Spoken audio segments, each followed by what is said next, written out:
Little bit of pirate chess in the air today.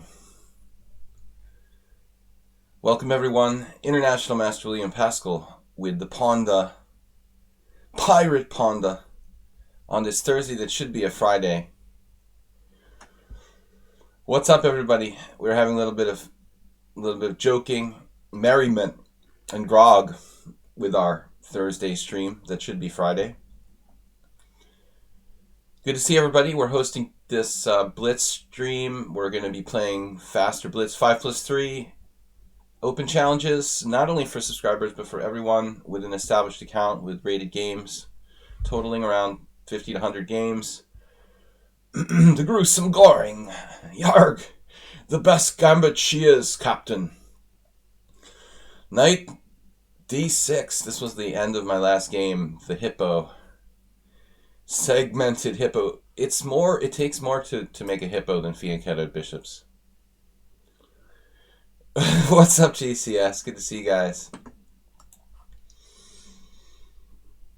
Bludgeony in the Black Mar, my upcoming title series.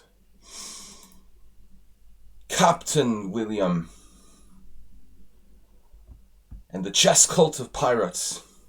Profiteersmen on the high seas of chess.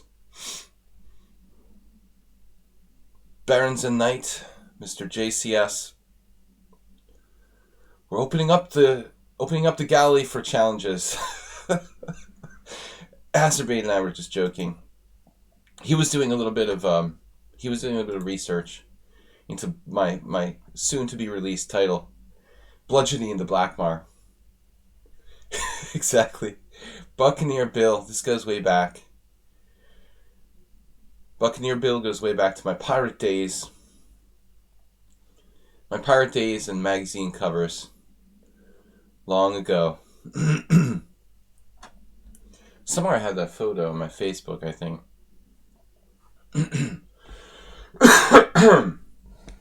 Old Chess Horizons. Yeah, we saw the troll. Well, there's not much to do about it. They got their name in lights. We got drop frames alert. Drop frames detected 10% over the last 2 minutes.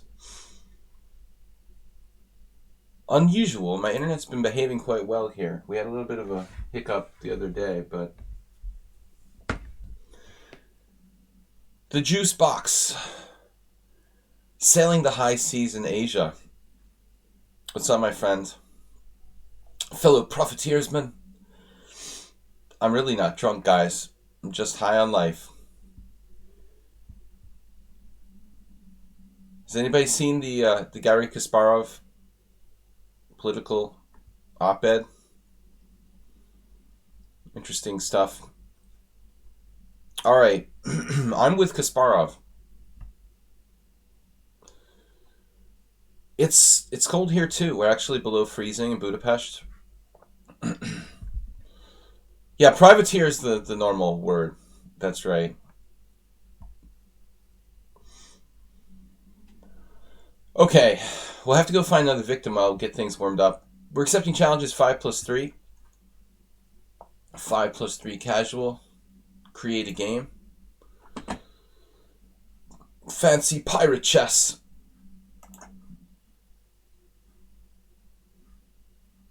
Bludgeony in the battleground of the Blackmar Deemer. 5+0. 32 Celsius. Tasty. I've got a little bit of a chest congestion starting up. I never get sick in warm weather, but it's something that seems unavoidable every winter. D4, Knight F6, E3. The E3. This is 5-0. Whoops. Alright, we've got to make an adjustment to the 5-0. A little faster. Yeah, no, Kasparov has the masterclass, but I'm talking about his op-ed for the New York Daily News, Azerbaijan. Serious stuff. Very serious stuff. Hopefully people wake up to what's happening. Alright, Mr. Kasparov understands what he's talking about. Anyway, if you haven't seen it, you should check it out. As a chess player and as a citizen of the world, at least a little respect for GK. Queen A5, Queen D4.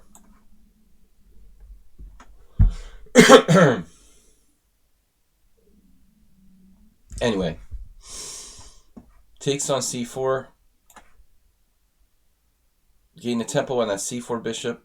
We can regain the pawn at will. Probably I have to take right away, actually. Otherwise, Queen E2.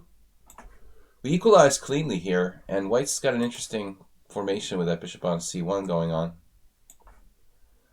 Watch the F7 pawn in the Grunfeld. That's my advice to you, Boros Danish. But, alright. I only beat him once. I've lost several times. So, just gloating over my one good victory. Bishop takes F7 check in the Grunfeld, a dangerous theme. Bishop F5 would have been a good move there, maybe even stronger than Knight B4. Maybe not. Maybe not. Anyway, now it's too late for that. We could, however, play B6. Subtlety.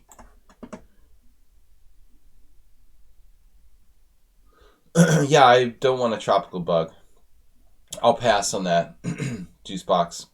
Somewhere temperate. Somewhere where it's like temperate all year round. That's what I want. I think we do have some internet hiccups though. I'm getting like disconnected and reconnected. Sorry if we've got some dropped frames, guys. Hopefully the stream is unaffected. But yeah, I'm sure the tropical jungle viruses are worse than anything you get typically. The last time I was really sick was when I went to, several years ago. Every time I go to poker tournaments and casinos and hotels, I seem to get sick. There's a lot of people in like a really small area. And the last time I got really sick was some kind of stomach. I think I got food poisoning from tuna fish sandwich. That was pretty unpleasant. Tropical virus, I don't think I've ever had. Thanks, Juicebox, I'll pass on that. Knight A4. You pretty much finished my visa process for Vietnam. Damn, dude, how much of a visa process can there be? Visa process?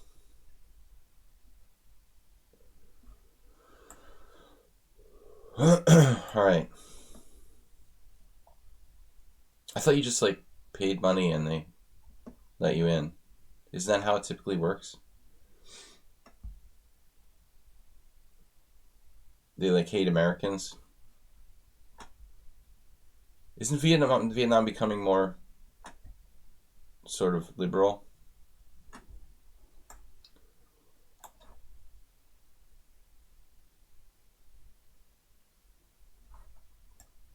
Alright, we're going to win a piece here. Give me that. Mate! On the high seas.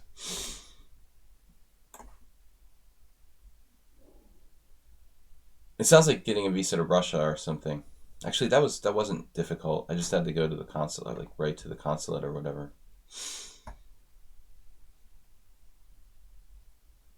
It doesn't take like a year, you know. It's a matter of a week or something. All right. We got a challenge from Morwa. That's great. Morwa, rightful winner of the tournament. Should have been the rightful winner of the tournament on Tuesday. Playing E4. We'll have another rematch in the Ras Salima. Oh no, not today. No, it wasn't a Ras Salima, in fact. He played Open Sicilian last time.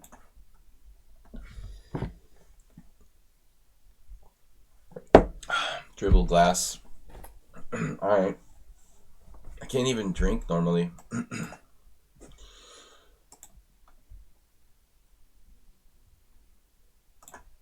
go play some gambits with the privateer.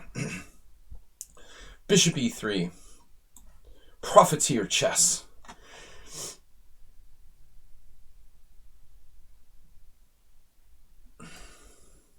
What am I doing? I have to castle first. He's playing the same line again. This is exactly like our game yesterday. But he's come up with a theoretical, not yesterday, 2 days ago. So this is some sort of attempt to vary from the other game, but I've not seen this move before. Interesting. White is forfeiting any realistic chance for an opening advantage. It's kind of like the Smith-Morra. In the first few moves, basically, by playing bishop e2 and knight takes c6. But also, like the Smith-Morra, you can possibly get an advantage if black is to make a mistake here. What do we do? Lots of options. Bishop's badly placed on f3. Or you could just simply play e6, but it's kind of slow.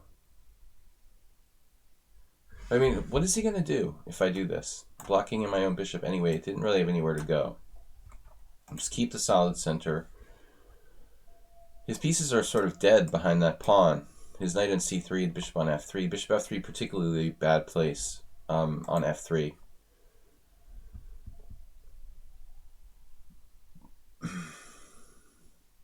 You can work with Edward Snowden. Sure, he could use some help. Juice box.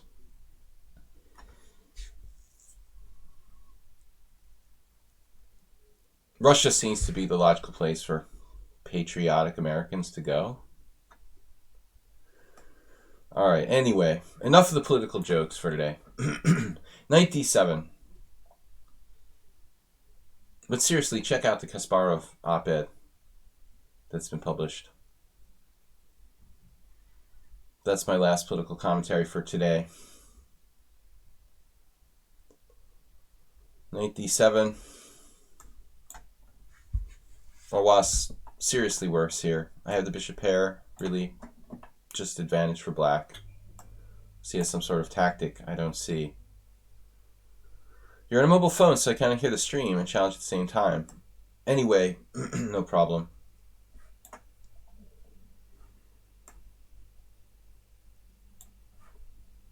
Just challenge. No need to hear the stream if you're playing. It's probably less it's less distracting.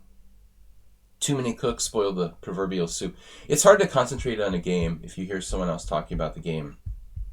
I think if you actually want to play, it's best to turn off the stream or turn it down. Yeah, I mean, it's kind of sick, you know, that Kasparov basically was forced to leave Russia as a political dissident, and now the United States is like becoming a dictatorship as well. It's unbelievable. I mean, if you grew up in the really insane world that he did, Soviet Russia, it's kind of scary. You think you get to finally a democratic place and see what's happening with propaganda and lies and truth having no consequence. Very scary. What's up, guys? Rook ad1. What if I play rook b8 here? Getting off that diagonal. I mean, that bishop is poorly placed. These two pieces are poorly placed. I don't know what I expected him to play. Anyway, b3 is probably a good move.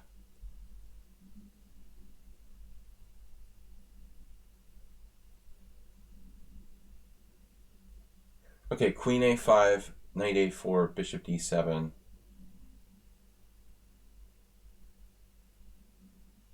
Problem is our advantage is going to be kind of nominal. I also have bishop a6, though.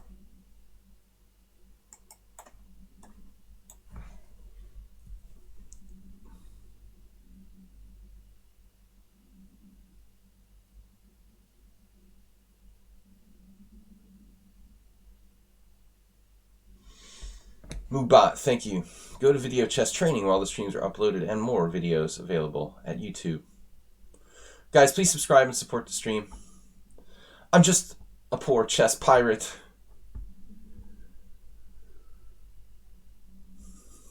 But not a profiteer. Alright. The app has a pop-up player. Yeah, it should. But you probably need to log in or something.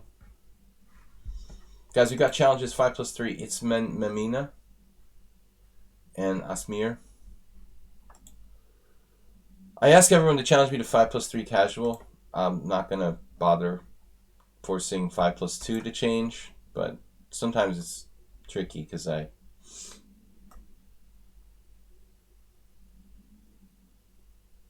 there's a little technical problem here. Bishop A6, Queen E3. Maybe I should analyze further. Bishop A6, Queen E3, Bishop B5, Queen C5. Shouldn't be a problem, really. Okay, he has various moves. Actually, Rook E8 isn't really doing anything where it is. If, yeah, Bishop B5, Queen C5.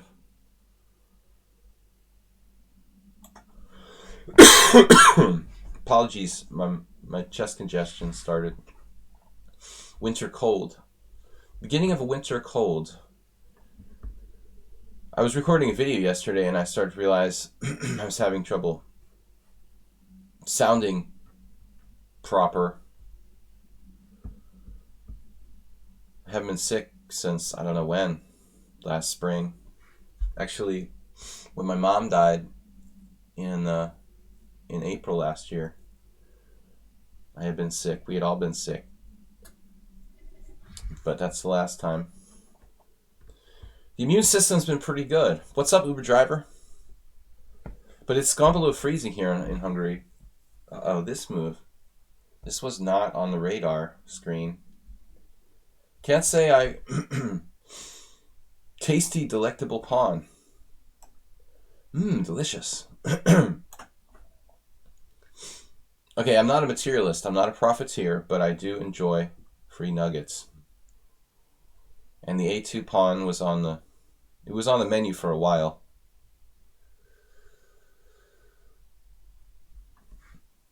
I would think we all knew that by now, JCS.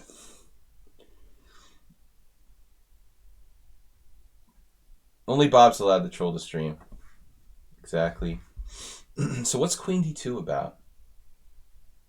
What's that about? What's he doing? Why Queen D2? He's just protecting his pawn. His pawna. I could play A5. Thank God for bishops on the long diagonal.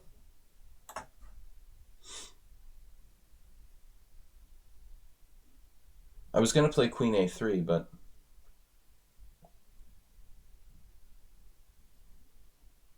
This piece is bad. He's got no way to trap my queen. His knight doesn't have a secure outpost. Marwan needs to find a real system against the accelerated dragon. This isn't going to cut it.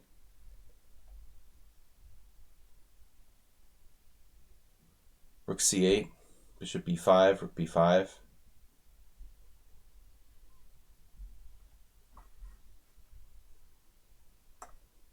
I mean, I don't mind trading.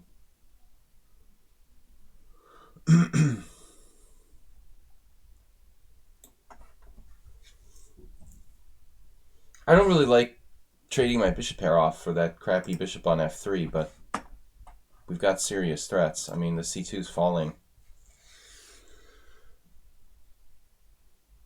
It's hard to understand how I can defend this. All right. Next game, it's Memina. I'd like to play a rematch, but I can't. I've got to play other players. Teddy. All right, it's Memina's up. That's it. Our moderator getting it started. Make life interesting for us, JCS. Wind him up. The G7 bishop. I love having control of the long diagonal from H8 to A1. I love that, just dominating that diagonal. Alright guys, open challenges, 5+3. Anybody who has, let's say, more than 50 rated games I'm willing to play. We'll lower our standards to 50. Pretty much bored with the Roy Lopez. Too many good things for black to play against that. Plus the position's always become really closed. I used to not really understand why people preferred bishop c4, but this also leads to a closed game in many cases. Yeah, maybe you have to play the Scotch with white if you want an interesting open game. Scotch is worthy of investigation, I think. Never really studied it. Oops. Like the one game in my life. Dude, what just happened? Is it 1280? Oh, I thought they moved. I pre-moved. I thought it was my turn and I pre-moved. Did they see me pre-moving c3 and play d5? Or is this some sort of lag going on?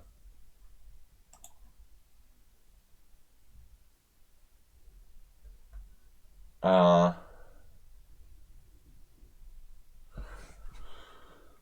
well. Let's just leave that, okay? I would appreciate it if we wouldn't feed the troll fish rat cow. And this has been going on for years now, but mostly we don't talk about it because it just encourages them to do it more, you know. To make a discussion out of it is probably not a good idea.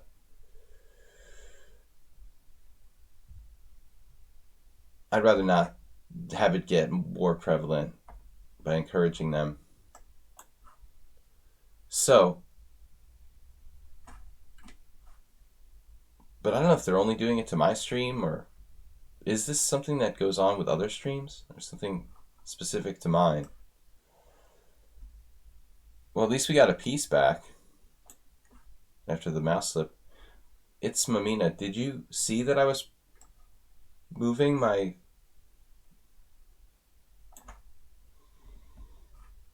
I'm curious if they were watching the stream and they saw that I was reaching for the d pawn and therefore play d5, because like nobody plays d5 in that position. You know, they knew that I was going to pre-move that. It's like my friend Zlatko Linčić, who plays e4, d6, e5 in bullet chess against the Peerts, because he knows people are just going to automatically play knight f6. I mean, this is ridiculous. It's one of the reasons why I think bullet chess is ridiculous. You have grandmasters playing bad moves on purpose. That's quality. He gets a lot of free pieces with e4, d6, e5.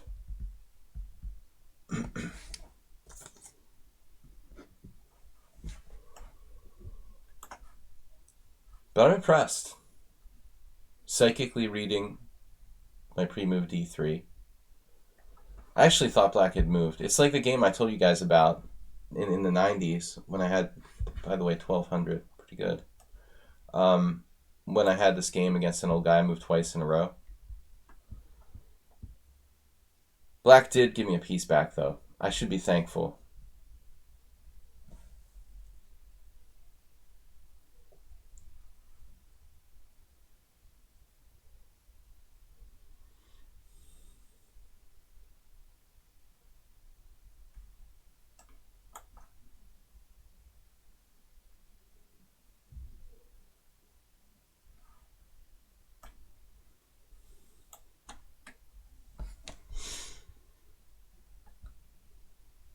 Can we save this? Piece down position where I pre-moved.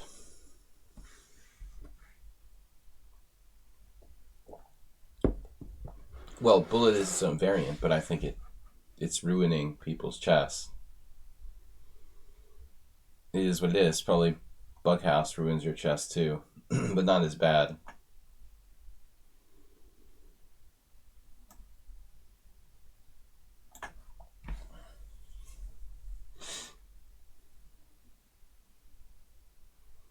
Maybe Bughouse is okay if played, or Crazy House, whatever. The same thing.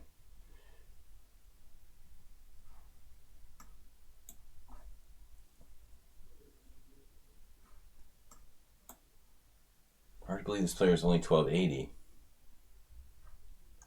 Good instincts. It's made like 2 patent tactical mistakes, but other than that, the instinct to bring the king toward the center, excellent.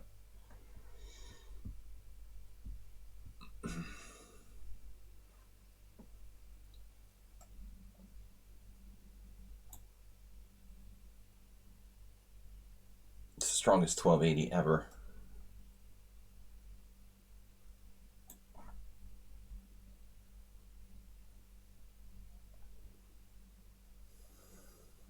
Yeah. If he just brushes up on his tactics a little bit, or she, I think it would be a very strong player. The instincts are there for this player. Playing a little too fast, number one. But I think it's 1280 going on like 1700. Maybe 2000. Bishop d4 was a good move, and all black had to do now was probably like king d5. Well, not in this position.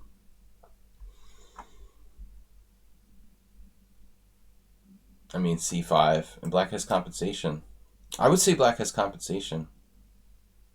Actually, black's like maybe winning in this position after c5. No?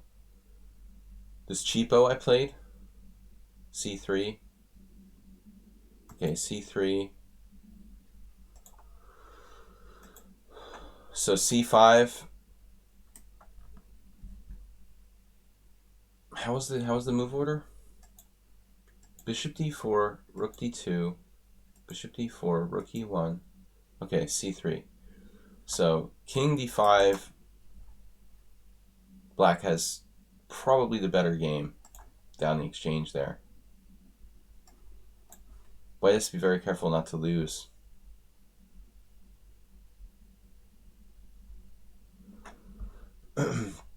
Welcome guys to the stream. Berenson. I'm not taking subscriber challenges first, so you guys like Berenson, Ingo, I know you're subscribers, but today is Friday's stream, and I'm just open challenges to everybody. So everybody waits for their turn. Today is Friday, believe it or not. Tomorrow is Thursday. I've got a subscriber stream tomorrow, not today. We're doing the Friday stream early. This is essentially Friday's stream. Alright, now it's just a matter of resigning. But I wouldn't blame black if they don't resign against me after I hung a piece with the mouse slip. Actually, it was a pre-move.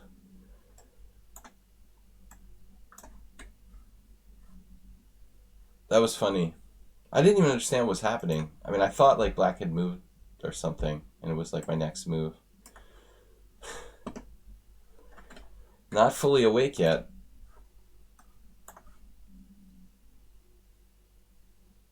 Today's Friday, man. Asmir. But that player has talent. Slow down. Just slow down. Wendy is yours. Just slow down. I think you have good potential.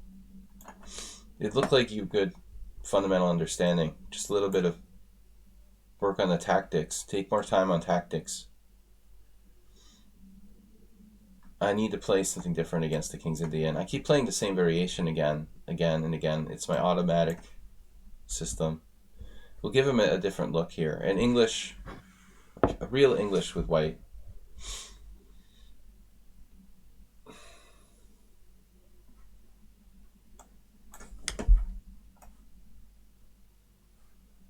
Welcome everybody to the stream. Open Blitz challenges. Pirate chess. Yar. I'm sorry guys. It's just an inside joke. We were joking about pirates earlier, and I was featured in this famous, iconic chess magazine cover where they called me Buccaneer Bill 20 some years ago. So I'll forever be a chess pirate.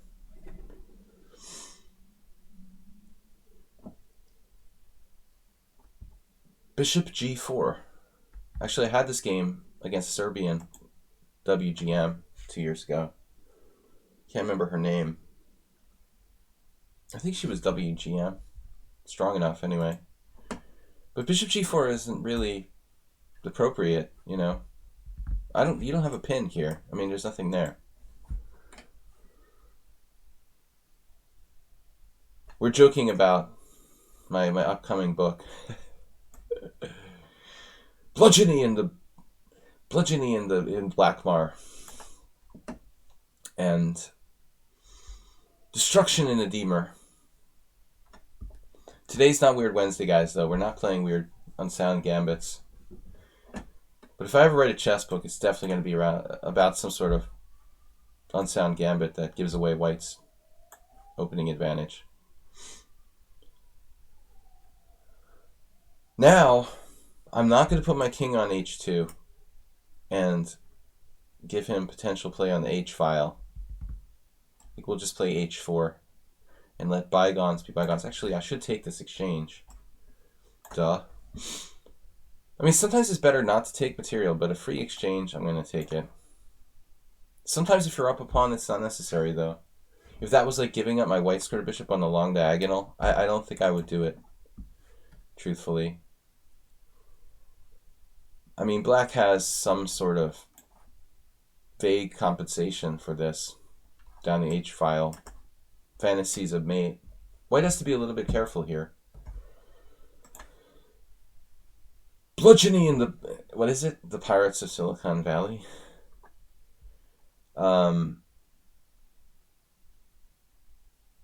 Is bludgeoning a word? I was wondering that all morning. Tried to come up with a good B word. A good violent sounding B word. But bludgeoning was the best to come up with. Butchery. That's better, right? It sounds really ultra violent. Butchery in the Belgrade.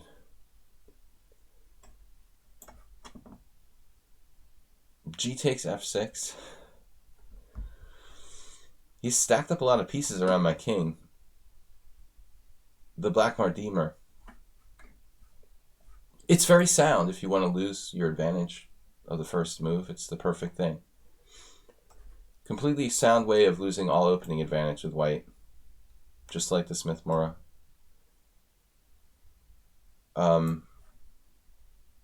It probably doesn't lose. It just destroys your advantage of having the first move. But that's fine. Not important at the highest levels. According to Magnus Carlsen, anyway. This is going to get a little bit aerated after f3. Maybe I should actually consider the ironic f4. Trying for some sort of counterplay. This does open my rook. Increasingly.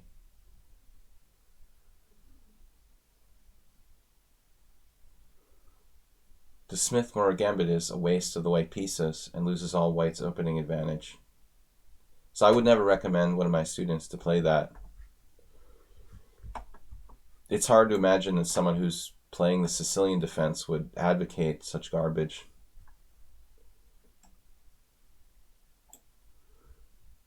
And now rook takes h4. We have to be quite careful here. He's got more play than I had really hoped for. I don't see I have time to allow queen h3. It's going to get a little bit scary, but I think we're still okay. With careful defense. He drew a 400 points higher rated player yesterday over the board. Should have played the ending for a win. Yeah, that's a common occurrence. And we're all guilty of that at some point, you know. Giving draws to higher rated players from superior position. Okay, unfortunately, I wanted to play king f2, but that's not on. Well, I could play king f2, but it gets really nasty after rook f5.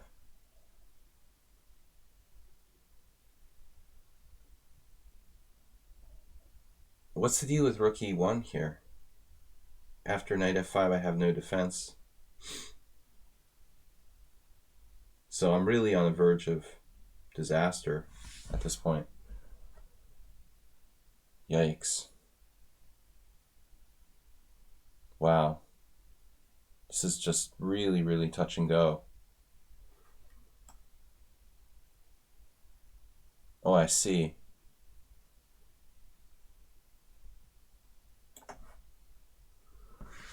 I see, said the blind man. It's like cheap scotch. Exactly. You know, I used to like what was it?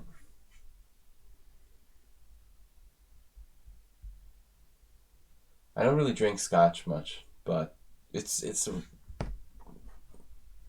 a kind of, what do you say, acquired taste. Go through phases with that. And now we have to take on e5. I carefully calculated this and just pray that I didn't miscalc something here, although I'm probably in serious trouble anyways.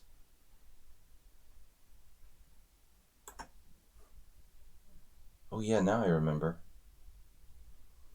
Ooh, that's tough. That's close.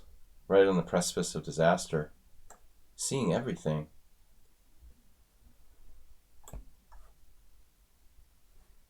This is a pretty scary game.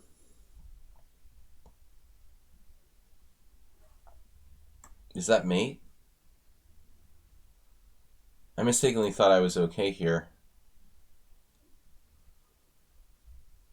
That was the last move I looked at.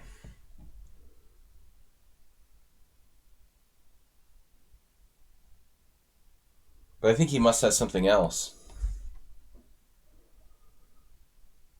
Knight c2 was a move?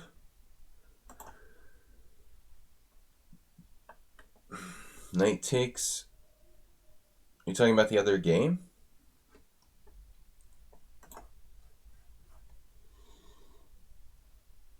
Oh, knight c2 winning the exchange here, of course. Yeah, I mean, I guess at this point I have to be just happy to get back the exchange. I'm happy that I'm not worse. You know, I mean, he really had a wicked initiative. Through knight c2, I get back the exchange. But it's equal. No, wait. I'm actually up a pawn there. It's not equal. I'm up a pawn. So that actually... No, I'm not. It's 7 pawns each. Okay, never mind. It's equal. I mean, I might be a tiny bit better in that ending if he goes for the rook on a1, but it's nominal. But what's amazing is how strong his counterplay was after I took the exchange. You know, I had second thoughts about it. Now black is lost. Black should be lost here. I mean, king h3 is also a good move. What's wrong with king h3? Perfectly safe position for my king.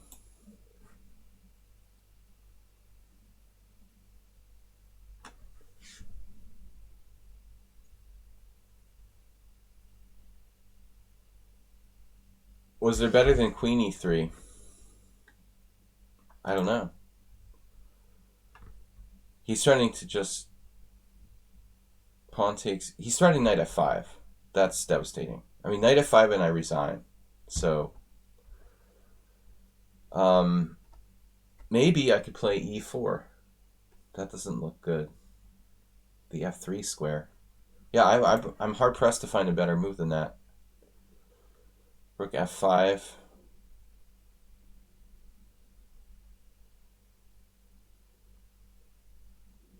We should be okay here. Actually, he's getting mated. Well, not quite. Almost. But not. I mean, I could allow him to come down and generate some threats somewhere. I don't think it's... You know, it's down a rook. He's down a rook. Sorry for... How come all this changed, dude? Yeah, no. It's not all this change. It's just... Sorry, Antonio. I also don't like change. The older you get, the less you like change. But yeah, I had a scheduling issue with Thursday and Friday. That's all. We've done this before. We had to switch around Thursday and Friday. Nothing major. Nothing permanent. Just for today and tomorrow. Probably the easiest way to do this is to give him the 2 rooks for the queen here, just to negate any sort of danger. And always trade. Always trade. You heard it first. Just kidding, guys. Change is exciting, I know. It's just that when you get old, change becomes something that's uncomfortable. I like paper currency better. Oh. As does the panda. Actually, maybe I should have played rook. If you're a proper profiteer, pirate, you prefer paper currency. Actually, we prefer gold doubloons here in Pirate Chess Central.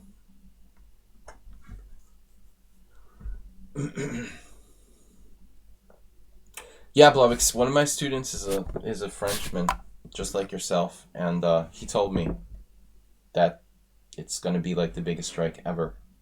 I was surprised it's not just the yellow jacket, it's like every union in France. It's a serious strike about pensions. It's like the biggest strike since 95, possibly. I was a little surprised the international news didn't seem to pick up on it until today. I mean, it was basically announced in advance. The international news should have been covering this like yesterday, and I didn't see a single mention of it till this morning. But yeah, like the biggest public strike in France, possibly in like 20 years. Very serious situation. It could cripple Paris, and they're serious. Yeah, the French are the most professional protesters in the world, probably. All right, guys, let's get some more to keep us updated. What's going on, Blovix? Are you in Paris, by the way? You are, right? Paris.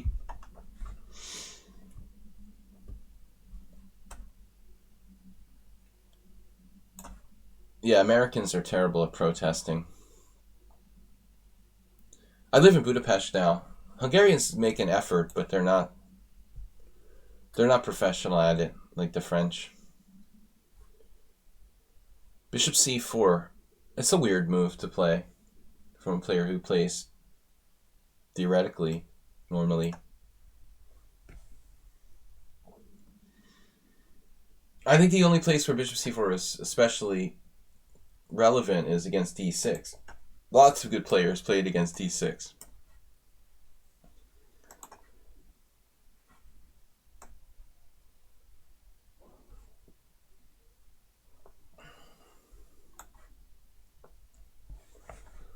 Well, 56 was a revolution, was an attempted revolution. That's more than a protest.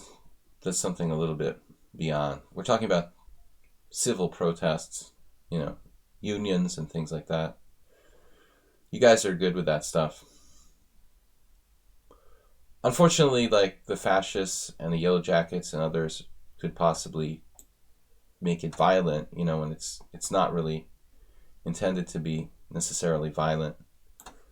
They detract from the real protest. Yeah, no, it's serious. I was told about this in advance.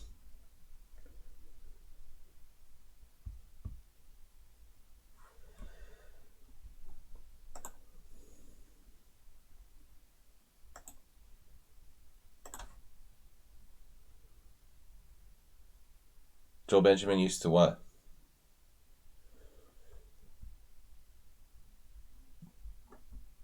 You mean play bishop c4 against anything? Is that what you're going to say? Against d6? That's the Leonid Udasin and Michael Adams opening.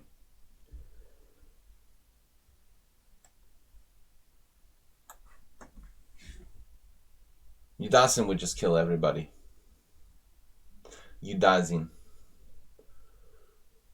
He would make experienced masters look stupid by playing bishop c4, but only against d6. It only makes sense against d6, because otherwise I'm hitting d5 with gain of tempo. Adams was masterful. You know, he often played bishop c4 against d6. Joel goes his own ways in the opening. He's always been on the creative side, not a follower of fashion. Gotta respect that. But I don't like it against knight c6 or e6 especially. Asterbate used to do this. I tried to cure him of this disease. Now c4, very interesting. Basically, willing to trade central pawn for wing pawn effectively should be beneficial for me. There are other ways to play the position, obviously. Wasn't really my first intention. This is a bit of a weird move. Typically, I think you just leave it on c1 and develop the knight first. What's up, everybody? Welcome to my stream. We're taking open blitz challenges, 5+3 casual. Everyone's welcome to play if you have an established rating here on lichess, approximately 50 games or so. We banter about other things. Politics, pirates,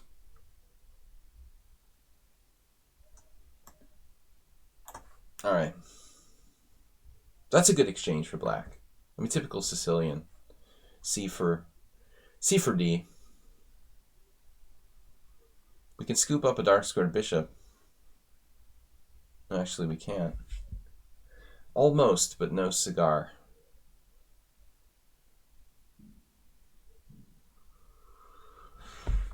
But I like black's game overall. Yeah, knight g4, he can still save the bishop. I guess we could go really postal here. Bishop d6, knight g4, bishop moves. But it doesn't really promote my development. I'm a little worried about a4 maybe, breaking up my queen side. Bishop b7 is a lot more fundamental. I mean, doing something like this fishing pole here with knight g4, it's tempting, but feels very artificial. It doesn't further my development. So white's position isn't that bad. I have a funny threat there. I was threatening knight b4. He defended it. I'm not sure if he saw it or not.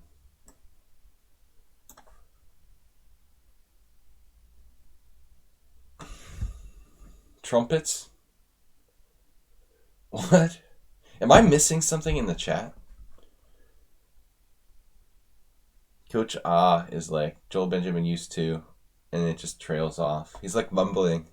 Stop mumbling. Typical chess player, he's like mumbling to himself.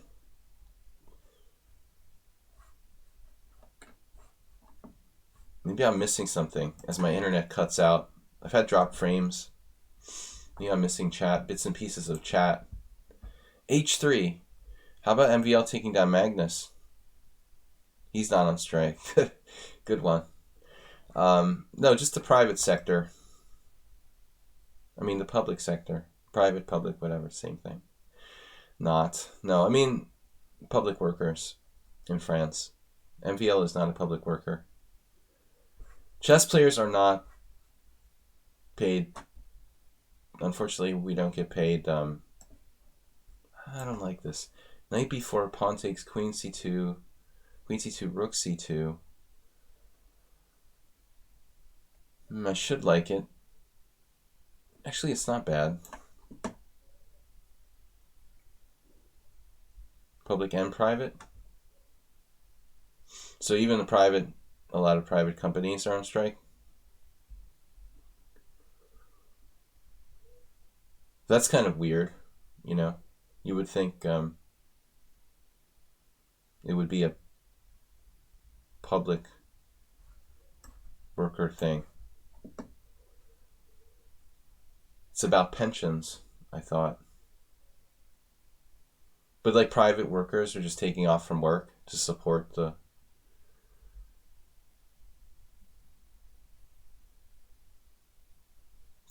movement, you mean?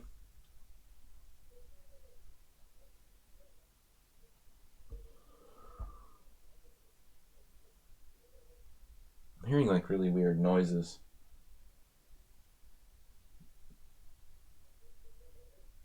I'm not sure if it's coming from the roof or what. Queen A3. A good place to be.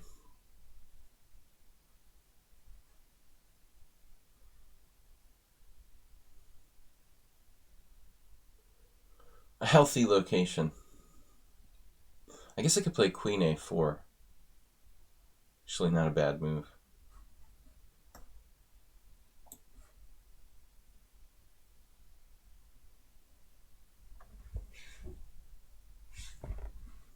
He's got dual hanging pawns. Very strong bishops for black.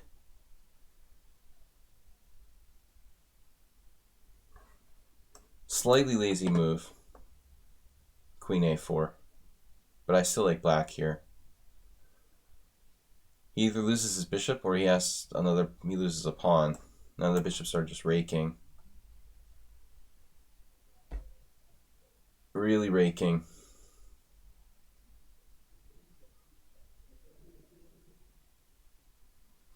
Still not so easy.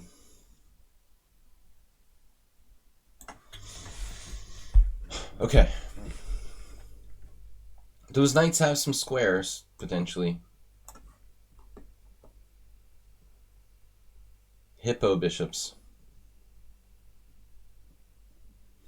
Hippie bishops.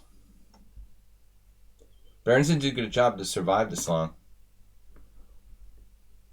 Hippo defense, ironically, just came on with WJ Loof.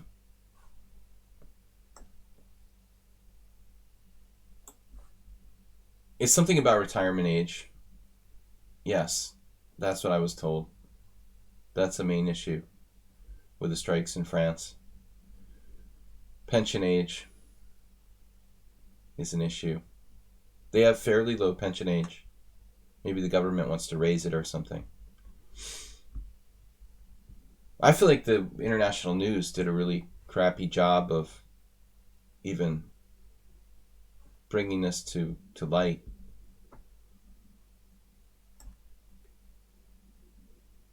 I wouldn't have even known about the story if someone hadn't personally told me yesterday.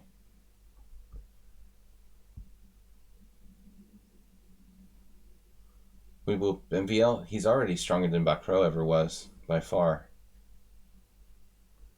I think. I mean, his accomplishments are already, I think, more significant. But that's my personal opinion.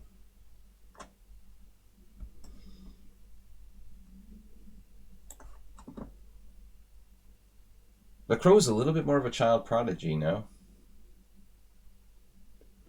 It's been so long now. Check. That's problem.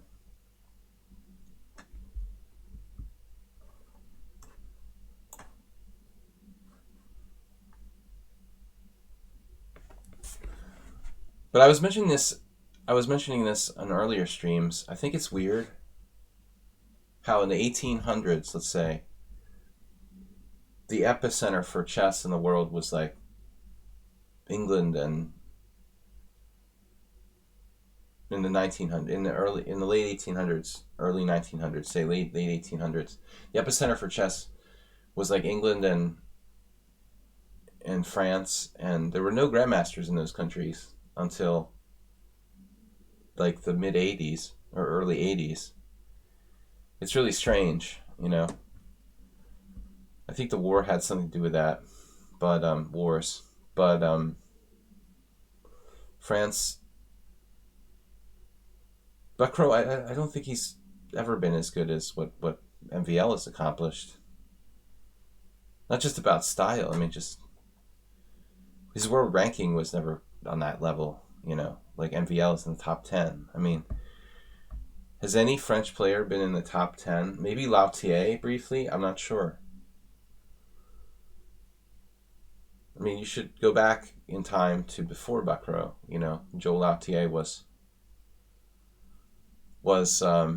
kind of threatening to be a super talent.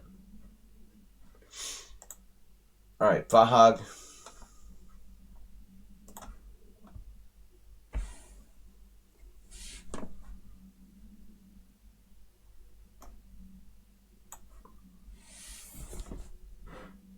Russia didn't even start playing chess until the Russians didn't play chess well until like Petrov, and that was later. I'm talking about earlier, in the 1800s. I mean, Russians didn't dominate chess in the 1800s. It started after that.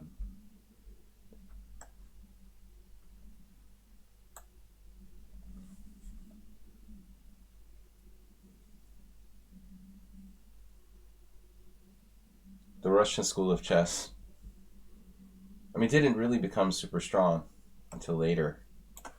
It's a weird opening.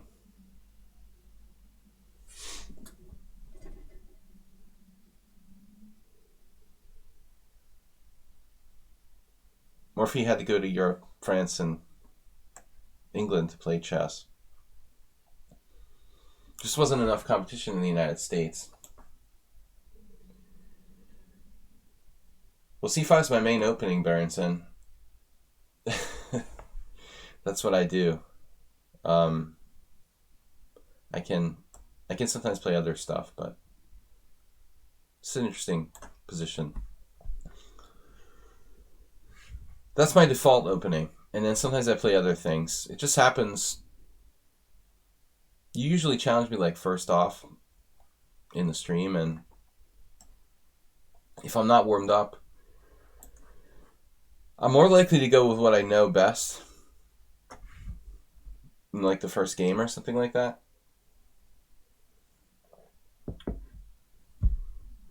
Do e5 next time. Okay, try. I've never played more than a handful of e5 games in tournament competition.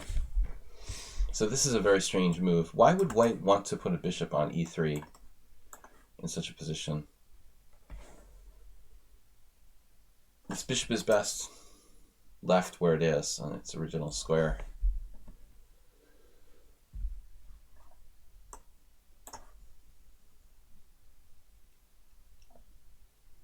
Nimzovich. I'll try to remember to play e5 against you next time. I'd like to learn to play e5 better.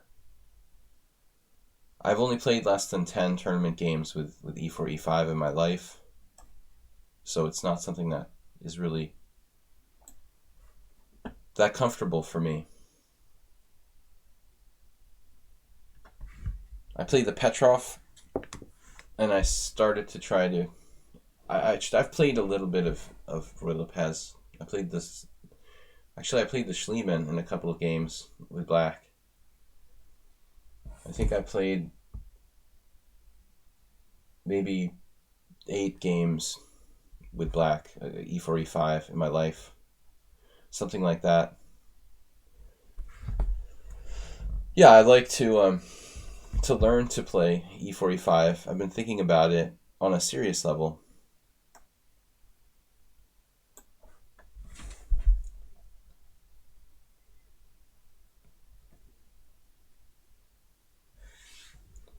My 9-year-old son is interested in chess, but I never forced it on him.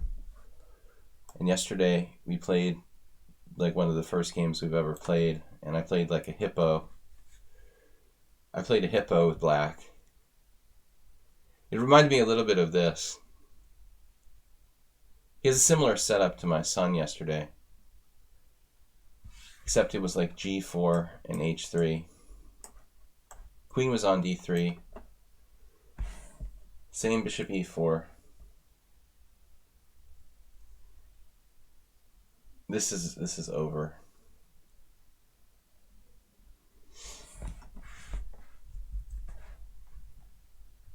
It's mate, isn't it? Basically, it's just forced mate. You can't castle into that weakened area here.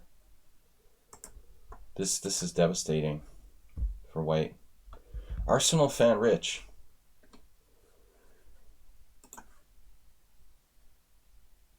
I was teaching him the Mr. Coffee rule of rooks. Rooks like bowling.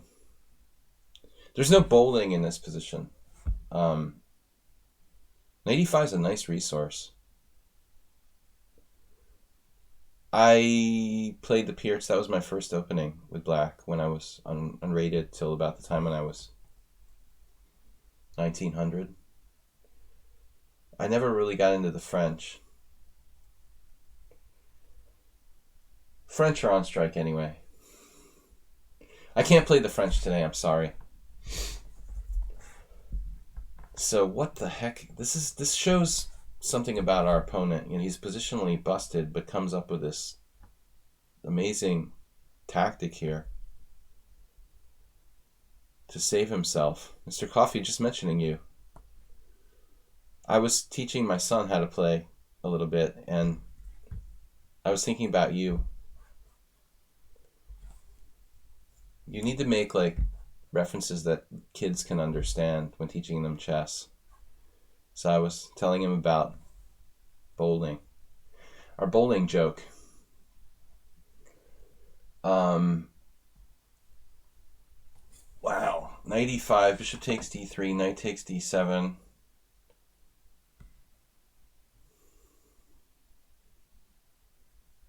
Bishop takes, knight takes, knight takes. Ooh, that is an amazing resource. An amazing racehorse. So maybe queen a4 is my best. Bishop e4, knight e4, queen e4. Pawn takes e5. It's still very unconvincing. I think this is good enough. I mean, knight e5 is an amazing move. So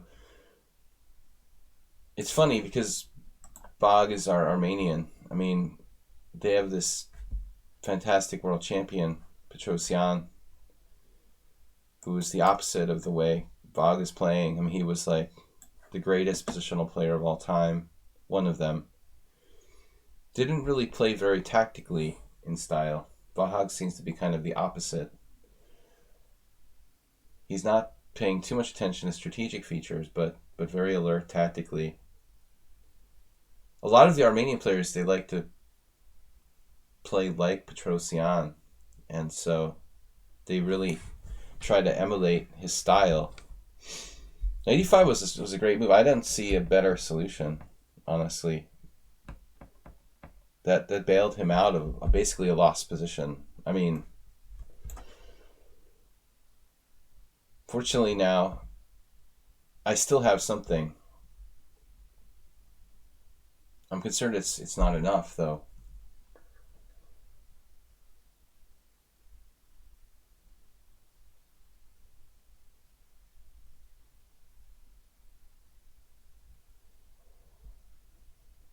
I mean, I'm clearly better.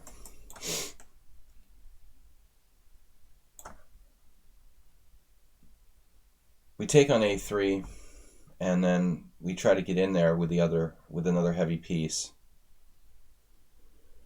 Queen c7, rook c8 perhaps allows queen e7, so we must take this immediately.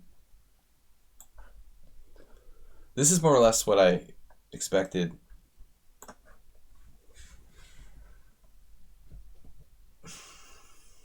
Black is clearly better, almost winning, but perhaps white has defense here. It looks like it. We'll have to grind him down in the endgame.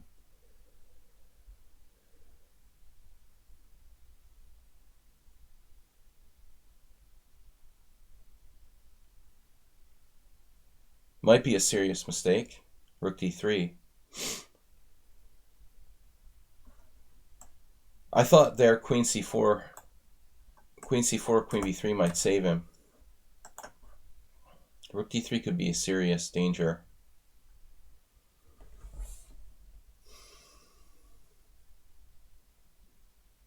Looks like he's still hanging on.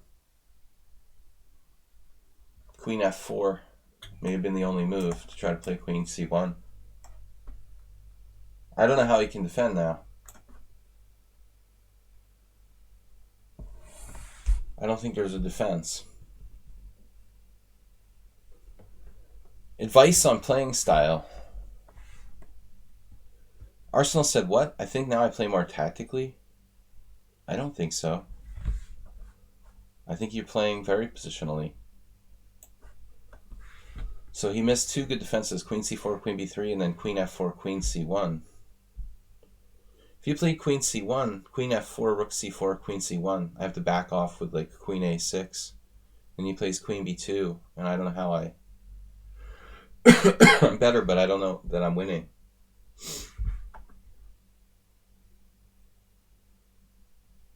But that's mate now. Other brilliancy, perhaps. Guys, don't forget to support the stream. Gift subs, bit donations, streaming donations. Click on the panda on Twitch. Alright, see, if we look at this game briefly, he missed really good defensive chances. Here. Queen f4. Rook c4. Queen c1. This is the last chance. Queen a6, queen b2. And there's no finishing blow, you know. It looks like I'm better, but he can start rolling his central pawns and creating a distraction. So it may not be that easy for black to win.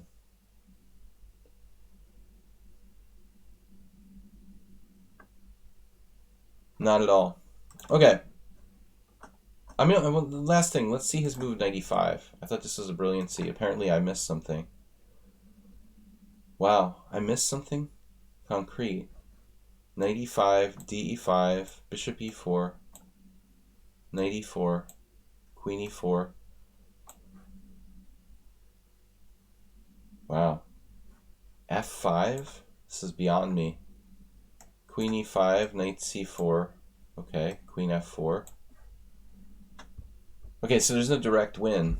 The computer just likes black's position strategically. It's not that different from the game, actually, except he's not getting this pawn on c7. Plus 2.7, I'm down a pawn. Power of knight versus bishop. I mean, similar result to the game, though. I have to trade a lot of pieces, and I'm giving up one of my pawns. To the uninitiated, it doesn't look like it's winning for black.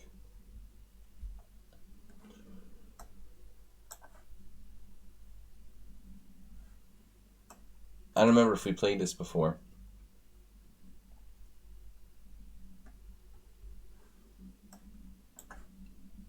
This is the Weedmaster variation.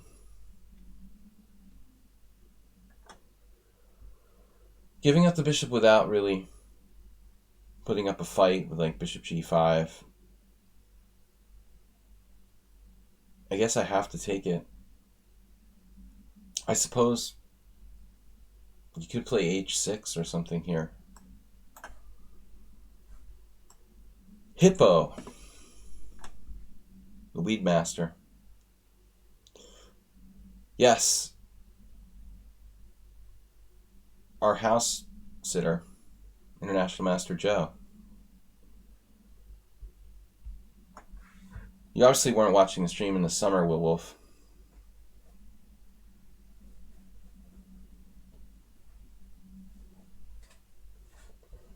Joe was...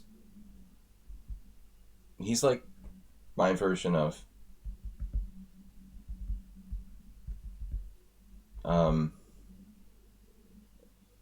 Peter Fox, what's his name? Columbo's wife. A lot of people think the Weedmaster doesn't exist, but he was real. And he recommended this.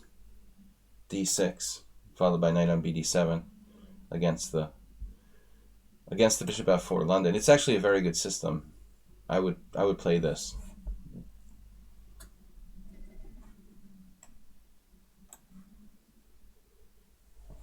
London not a direct competitor of the Italian, though.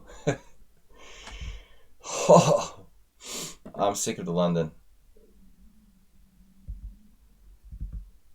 Yeah, but I mean, it's starting to become like a stupid thing to play with white now. Anything that becomes overly popular, then everyone's prepared for it. It's the worst thing you can play. I mean, it went from a kind of interesting, you know, revitalized idea to just something that everybody plays, and now everyone's well prepared for it. It's no longer really recommended, I would say. For absolute beginners, the London is okay, but if you're looking for an opening to surprise your opponents, or you have to stay a step ahead of the game. I mean, You're not supposed to play like the trendy thing that everybody's playing. You're supposed to. It's like investing in stocks or something. You know, it's not it's not a good idea to start investing in something that's already like gonna start going down. I mean, you gotta find it before it's popular. Be one of the first people to discover um, a tricky, interesting idea. This is interesting. Knight e6. If I play h6, he could like sacrifice a piece or something. I mean, I doubt it's inherently correct, but kind of creative little possible sacrifice there. If h6 automatically. You went to a... Oh, sorry about that. Sorry about that. We don't talk about that here, Coach AH, or other chess profiteers. That's against our principles. But you need to specify when you say the P word, because they're different people, That's very important. You can't lump people into the P category. Judith, I don't have any problems with.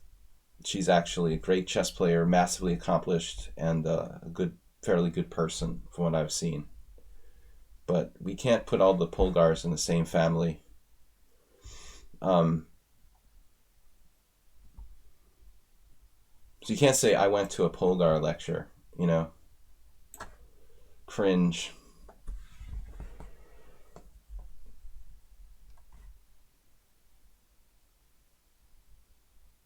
Can't agree with you there. Sorry.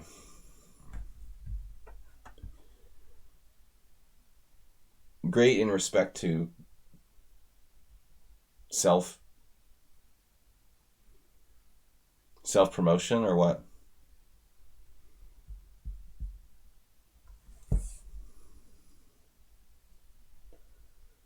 Yuck. Yuck is the only word I have for her. Cringeworthy. I don't think she's played chess in 20 years. She just profits from chess. A lot of things she's done, I'm not even going to go into it, but she's not good for the game.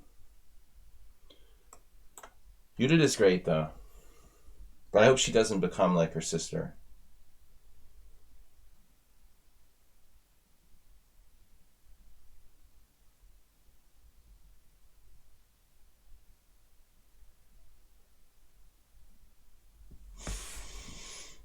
Let's see.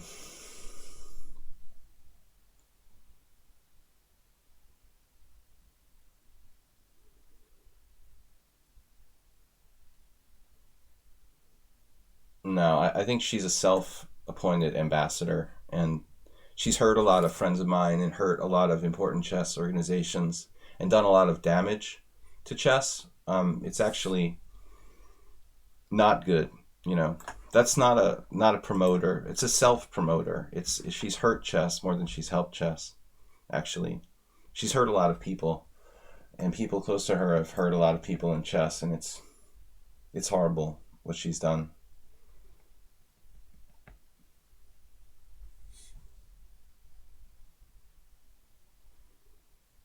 So you just can't put the Polgars in the same category. There's good Polgars and bad Polgars.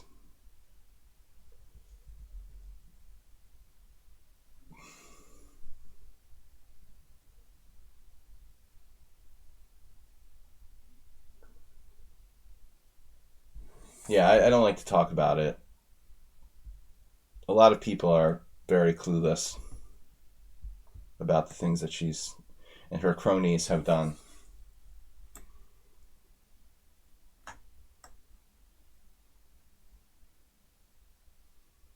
King e7. Sophia seems completely normal too.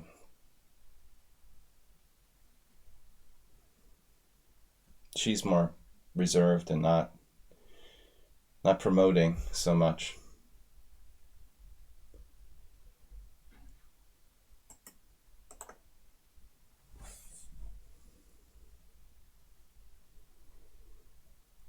I just can't stand people who exploit chess for their own betterment.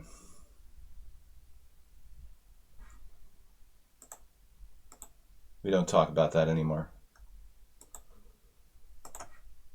There are a few around. Snake oil salesmen, I call them. Their only goal is to make a profit for themselves.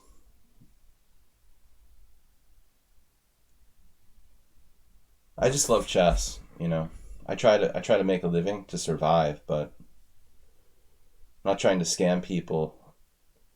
Do you think King E7 was a mouse slip, man? King E7?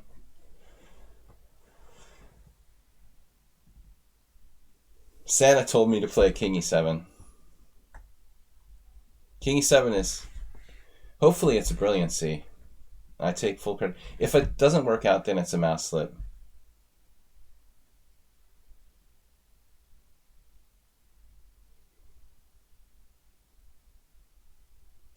You would argue the top 10 exploit the game for their own benefit?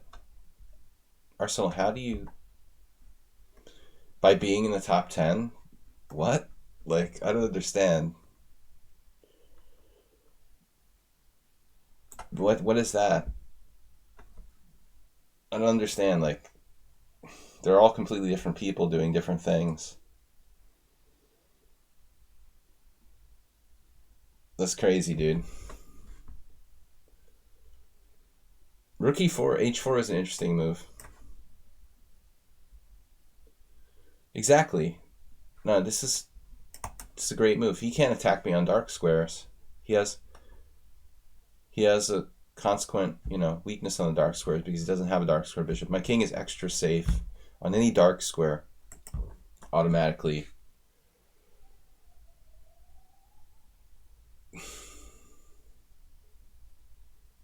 Rook f4. Man, that rook is awkward.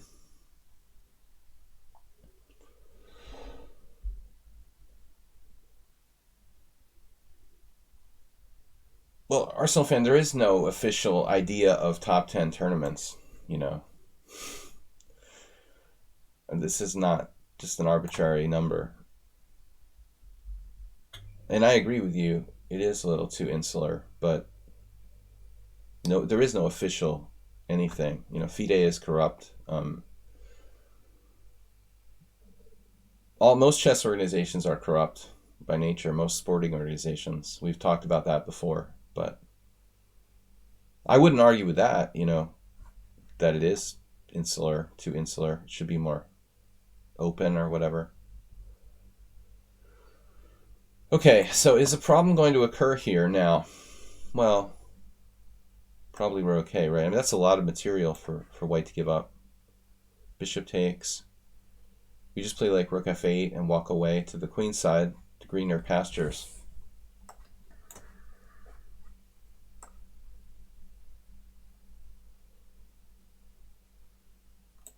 Knight e6.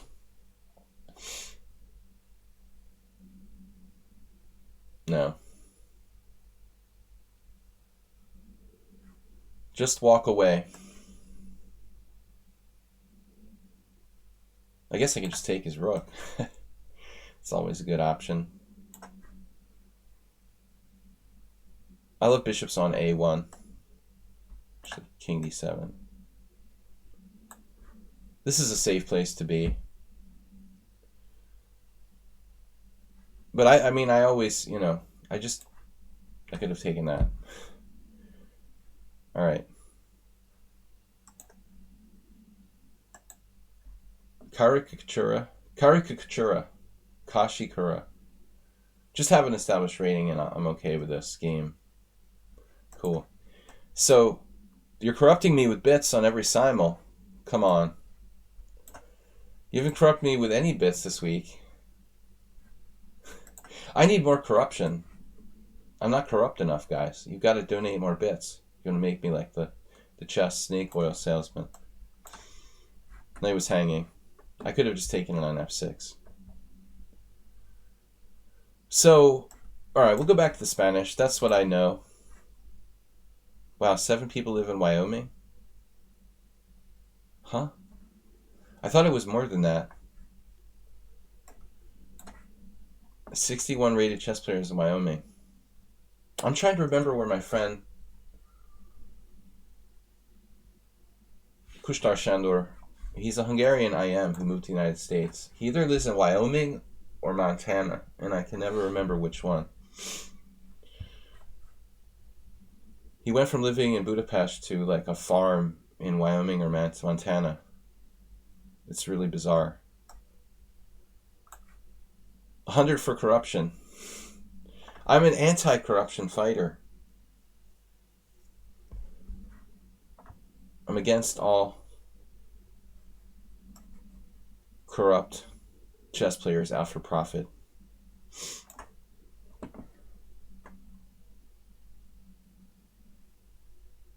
So now d5. 97 is interesting. I remember Michael Rode was playing that 25 years ago. I forget what it's called. I think closely related to the Steinitz. Perfectly viable system. It's a little bit passive. Let's go with d5. Estimate, I think it's Montana. No, I'm not sure. It's all the same to me, Wyoming, Montana. Did I forget to corrupt with 1,000 bits on Sunday? I don't know, you might have. I'm not sure. Maybe we should just donate 1,000 bits to be on the safe side.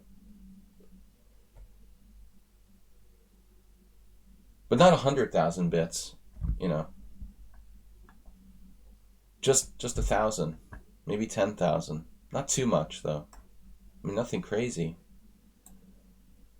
What's my bishop doing out here on b5 now, guys? It's a little like my game with someone on sound. The Benoni position we had. Very, very similar. Anybody remember that game?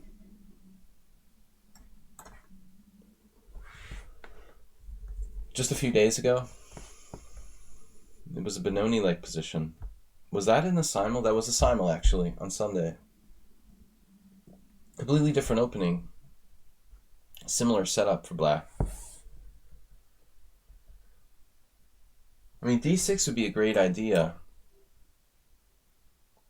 If I could keep black bottled up. A positional pawn sacrifice. Actually, why can't I do this?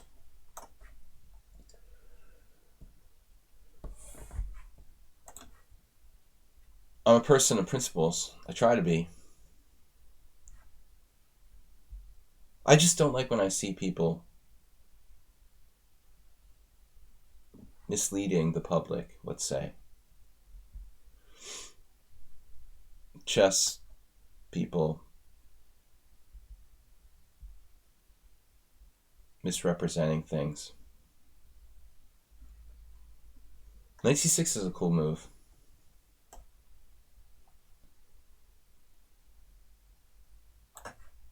Okay, this is an 1100, and he didn't take on d6.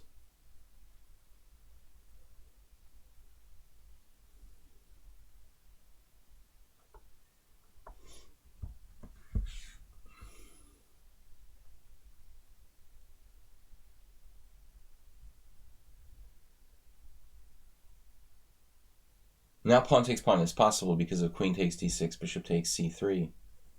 B takes c, queen b6 check, and he wins the piece on b5. He or she, very, very sneaky here, setting that up. So it's just a long-term pawn sacrifice at this point. But it does make it very hard for black to get mobilized. I think white is probably clearly better now with bishop e3. Probably black needs to prevent d6 from happening in that way somehow. Okay, rook e8 looks like a good try. But like in the Benoni, I don't believe that black should give up their dark square bishop here.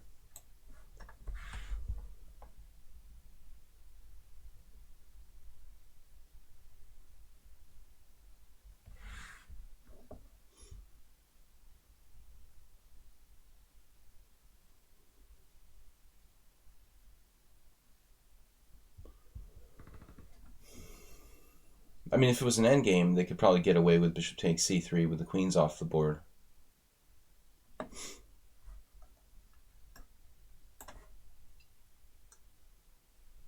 Now I'm slightly better, but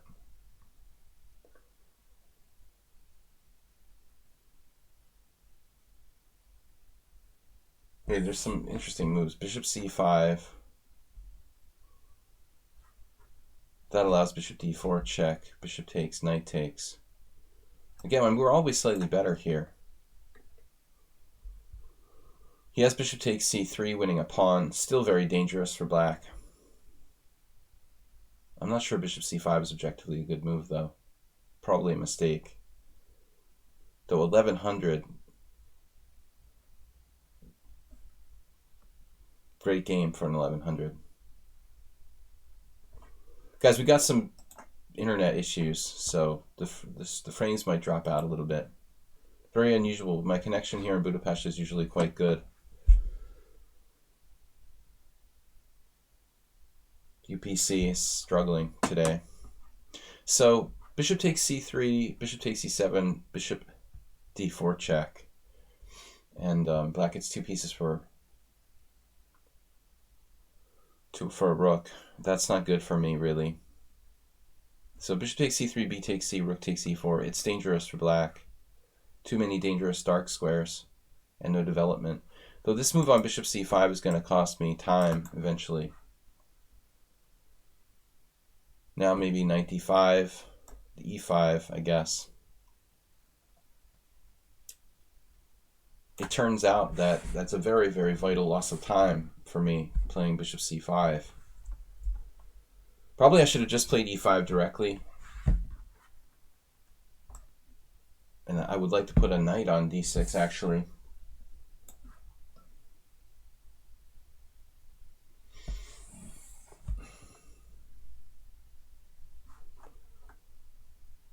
Thanks, Acerbate.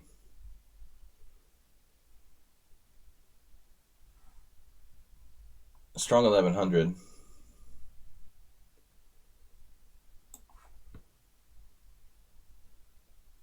Did what win in exchange? Bishop takes c3, If bishop takes c3, bishop takes c6.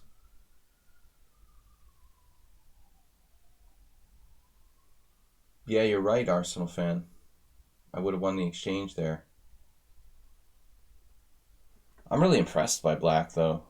I mean, for 1100, it's defending great. If it was like 1800 or 1600 and 1700, maybe I wouldn't be so complimentary. He's made some inaccuracies, but at this rating, this is an excellent resistance he's putting up. He or she.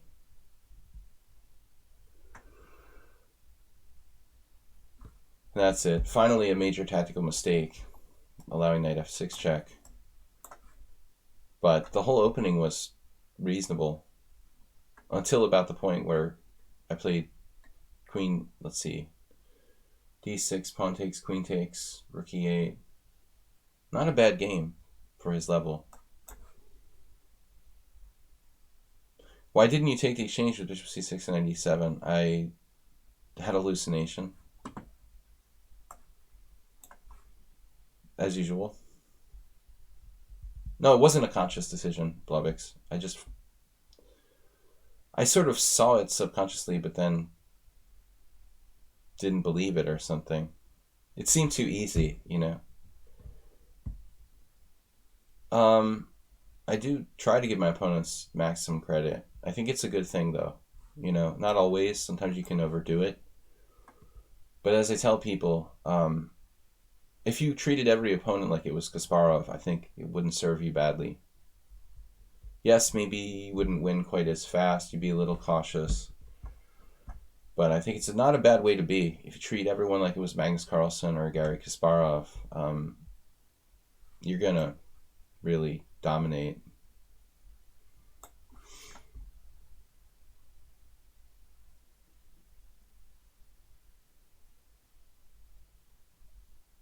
But I also want to be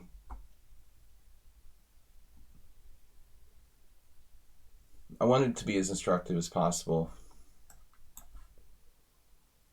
This is technically over. Your sediments. Can you look at the opening? Are you castled? Yes. He should play d5, Arsenal fan. He needs to play d5. I mean, that's the main way of playing this setup. Absolutely.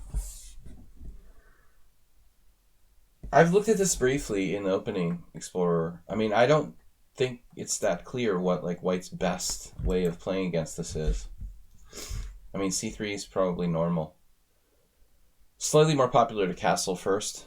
I feel like c3 is a bit more flexible.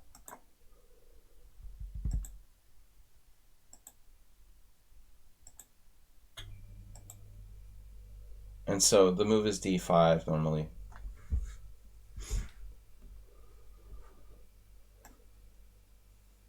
Right away. And I don't even know if it's better to play like e5 or e takes d. The computer says ed. I mean, the opening explorer says ed, but I'm not. I think it's a matter of style if you like the more closed game or a more open position here. So he played bishop g7. And oddly, it doesn't seem that bad. I guess I could try d5 right away. I didn't do it till the next move. There's Rosenthal's game here.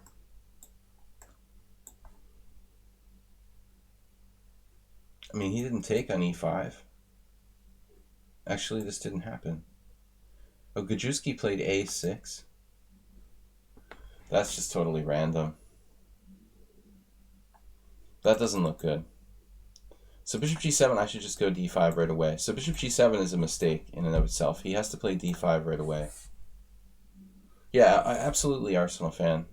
And when I castled and he castled, you saw I hesitated and I almost played h3. It's actually not a bad move. Preempting bishop g4. It's only been played in one game, but I don't... It's a little like a Rossalimo Sicilian or something. I can't imagine this is bad. h3, it's a reasonable move. But the main line is d5 right away, which is what I did. It's not a line. I mean, actually, black has misplayed this. This has exactly been played before. f4, bishop g7. Bishop h8, maybe. Not good for black. Okay. No, Arsenal, absolutely. d5 should be played. Abject pawn. d5. Whoever plays d5 first. Of course, if black had d6 in, it wouldn't be a big deal. Playing e4 some today.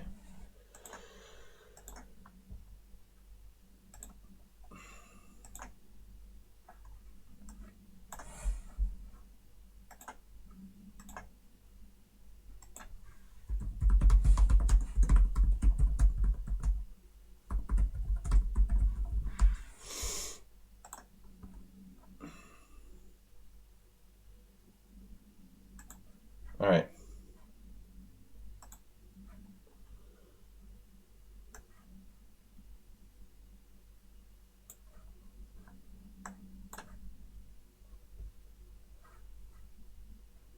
Another Roy Lopez. Guys, thanks for joining the stream. Please support the stream if you can afford it. Just a few bit donations, subscriptions. I can't do this for absolutely free. So a little bit of financial support. I'm not trying to make a big profit from the stream, but just to help me survive, I appreciate it. Bishop c5, I'm thinking of playing this myself, actually, abject pawn. This is a variation an old friend of mine, who's now an enemy, used to play. What is it called? The Berlin Classical. It's kind of dubious, objectively, if you take it to the highest Grandmaster level. Probably the Berlin Classical is marginally sound. But I think for variations that are interesting to play with black for a win against amateur players, or even like 2200, 2300, 2400, below Grandmaster, this variation is kind of cool. a6.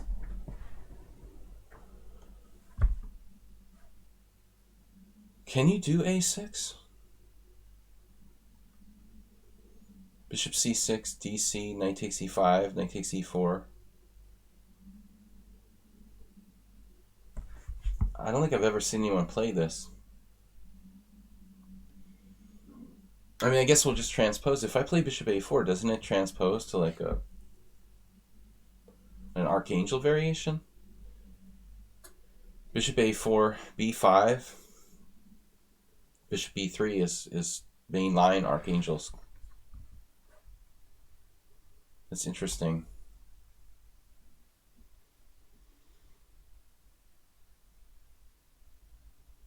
I'm wondering if I have some way of grabbing the e5 pawn. Taking on c6, taking on e5, and if he takes on e4, we have tactics on the e file. There's actually no queen g4 there.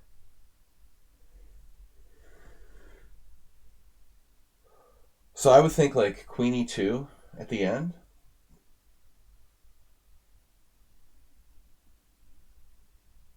Just not really convincing. I'm just not convinced. Let's just transpose.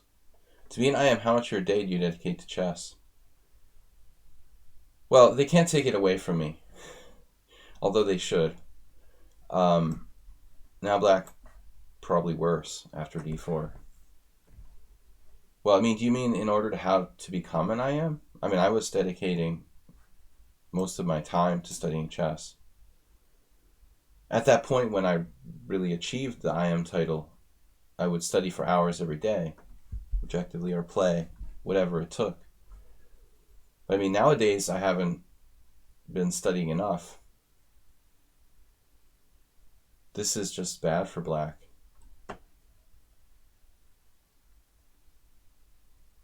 A lot of interesting moves, though. Bishop g5, perhaps? If black tries to play like h6, we'll sacrifice a piece on g5. In this particular position, I think it may not be that clear, though. He'll have bishop d4. Reminds me of some kind of classic old school game.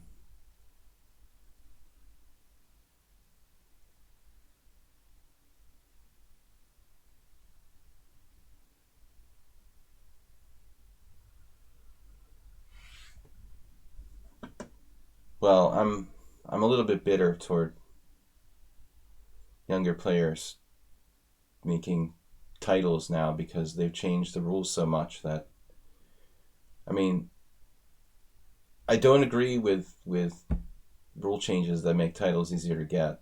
You know, like the K factor thing is killing me. I mean, people who haven't achieved 2400 have a K factor of like 20, so their ratings change twice as fast as players who are stuck.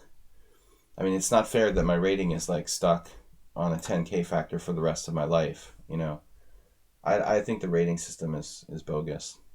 Carissa is a talented player, but it makes me think about how much I hate the bogus, unfair rating system as it exists now. You know, there should really be just like one K factor for everybody. It's ridiculous that players who haven't achieved a certain rating can gain exorbitant amount of rating points, like 50, 100 points in like one tournament. I mean, it's just totally unfair.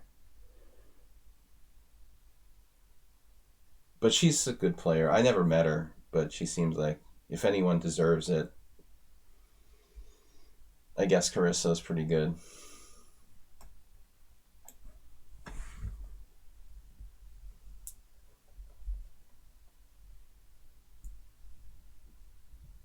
What is that? What is that scary post? Yarg!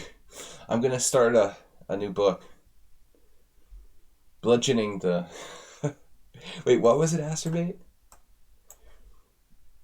Please don't lump me. Don't lump me in with him.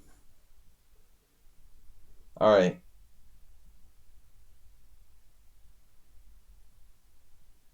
Don't lump me in with him.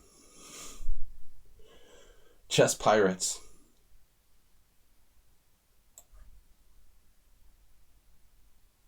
My book on the Black Mardemer is in the works. Bludgeoning with the Blackmar. Destroying with the Deemer.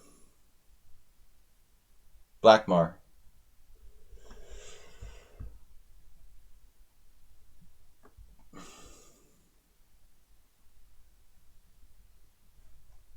Don't put me in the same sentence with Esserman. I'd rather not be there. We have queen takes h6. Oof. Is that like a forced mate? Well, he's getting 1, 2, 3 pieces for a queen. It'll be fun. It'll be fun.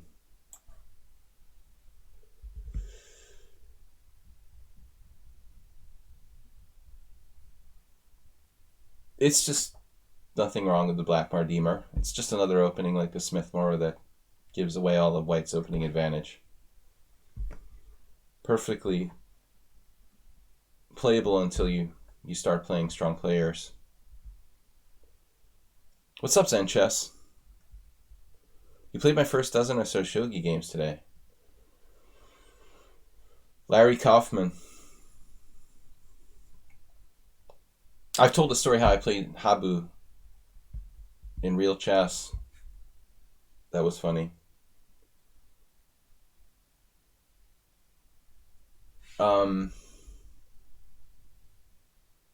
So now, bishop e7.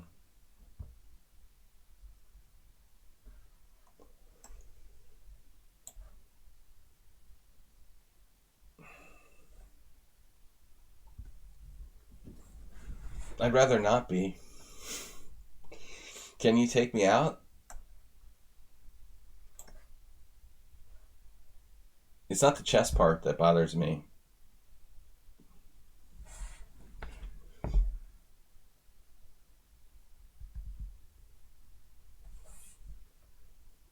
So he gets 3 pieces for the queen.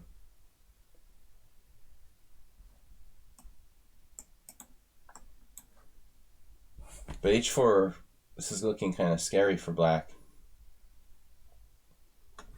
Scary for me too, though. Potentially I could get crushed on the G file.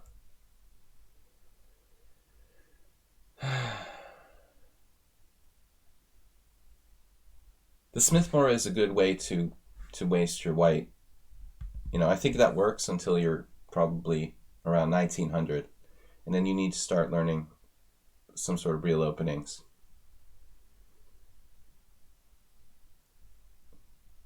I don't know any good players who respect the Smith-Morrow.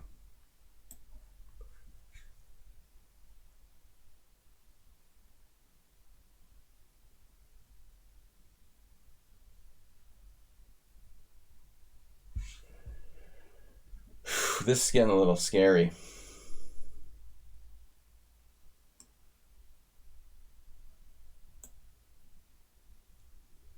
Take, he says confidently. My God. Can I give the material back somehow? Jeez. I have queen e5 check. Wow, there's like this massive blind spot. I didn't see it. I had a hallucination. His c-pawn is a bishop too. Come on, Antonio, please, dude. The Benko Gambit, if you want to play something that has some sort of positional basis, yeah. But the Benko Gambit is actually a good defense. When you play the Smith-Morrow, you lose all your opening advantage with white, dude. I mean, look at Stockfish. It'll just tell you. It's a bad opening. It's ridiculous. We can try to pretend the truth doesn't exist. It's another dimension, you know? The Smith-Morrow is bad, period. You know, at best, white can equalize. I don't want to play a system with white where the best I can get is equality. I can hope my opponent makes mistakes, which is what it's based on. The Smith-Morrow is based on the assumption that our opponent is going to play horribly, like a beginner, and then, you know, we can win. But, I mean, it seems like you just play a good system to begin with, rather than playing a bad one hoping your opponent makes mistakes. You know, I mean, seriously.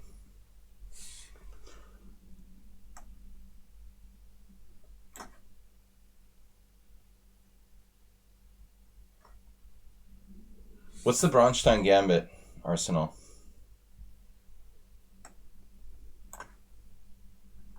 Who is this guy? He just hung a rook with check. How dare you? Hang a rook with check. Whew, that was close.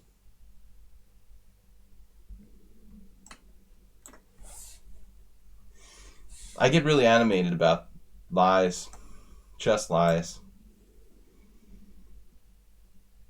Deceiving beginners into thinking that, you know, bad openings are good for your own profit. Just ridiculous.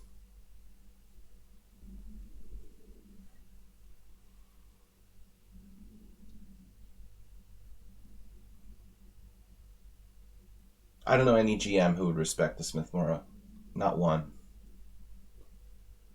The same thing with Blackmore Deemer or any kind of stupid gambit with white where you just like lose a pawn for some kind of compensation. Your best you can get if you analyze the position with a computer would be equality.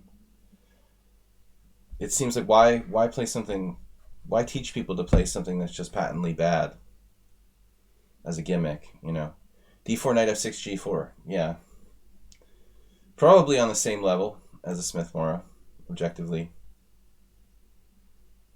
I think Gariev plays that. That was scary. I was completely unclear position. You have absolute compensation for the piece. Knight c3, of course, dude. Well, I've played knight c3. I think you're not getting as much. You're not getting as much advantage with knight c3 as if you played the open Sicilian, but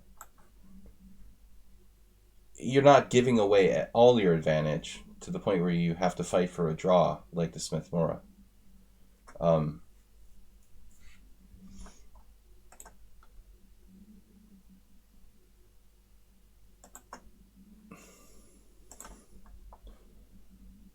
I just banned Jennifer Shahadi. I don't think that's the real one, the real her. I thought it was a troll. It may not be a mean troll, though. Maybe I should unban Jennifer Shahadi. Pulling the trigger there a little quick. I got distracted. What are we doing, guys? Knight f6. This is correct. The Grob.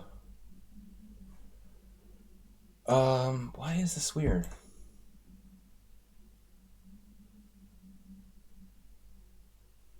You gave me 15 seconds for the admin stuff, thanks. Yeah, I pulled the trigger a little too fast on Jennifer Shahadi. I'm not sure if that's the regular troll or not.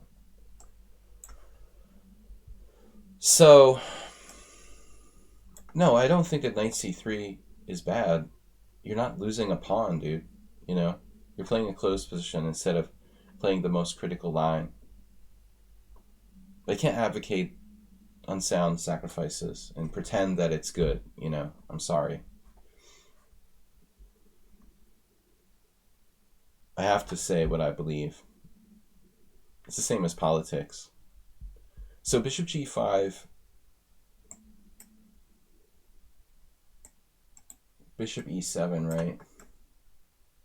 I think b4 isn't even a move, isn't it?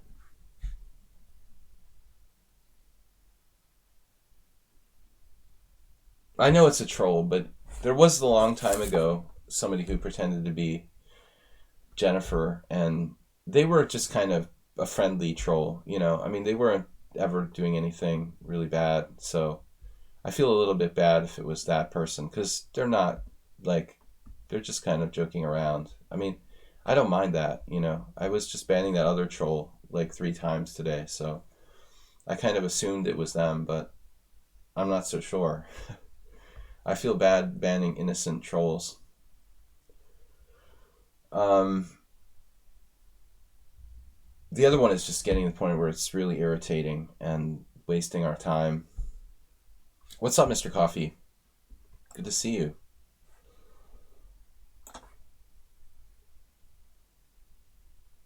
Yeah, so this is the right position. Now I remember. Was it d6?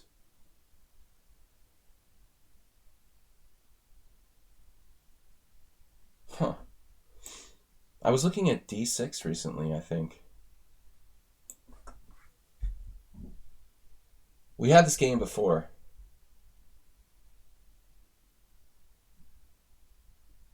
Yeah, and I played e5, and then it's better to just take here. This is a refutation. Not a refutation, but it's the best move, which I didn't know before. The best move according to Stockfish Morales.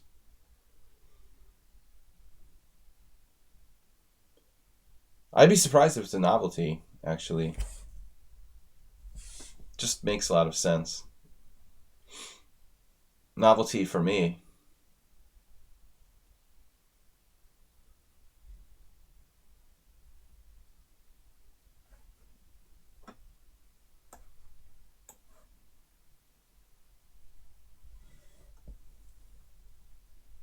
It's much better than my previous attempt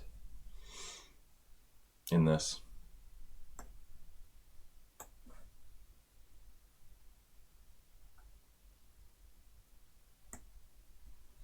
Reminds me of, yeah, I mean, it reminds me of the Rossalimo, actually.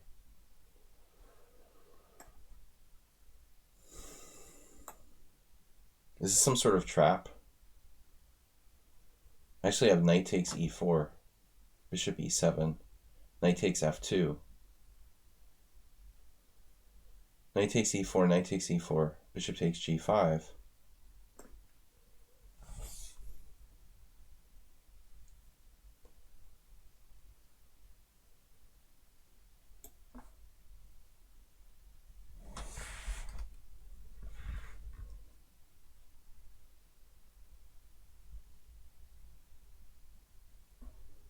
Thank you guys for playing. Tomorrow is going to be the subscriber stream instead of Thursday. We switched them back and forth.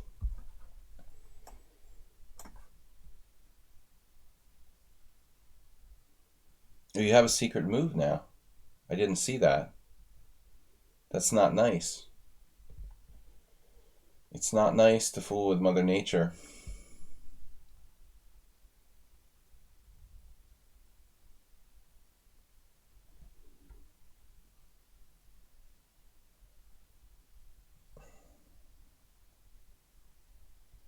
Did I just lose a piece? Are you kidding?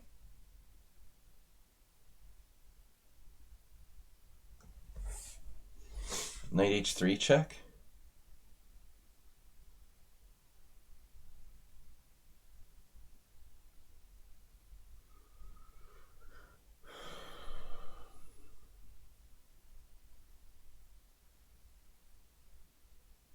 Wow, this is wild.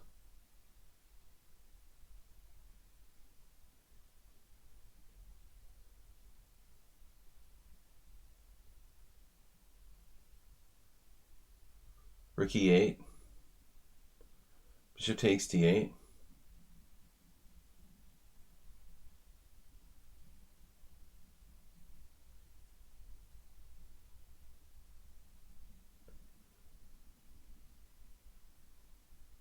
Rook takes e2.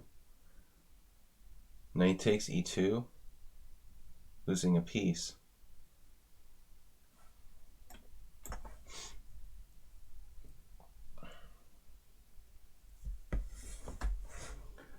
You can't let him take.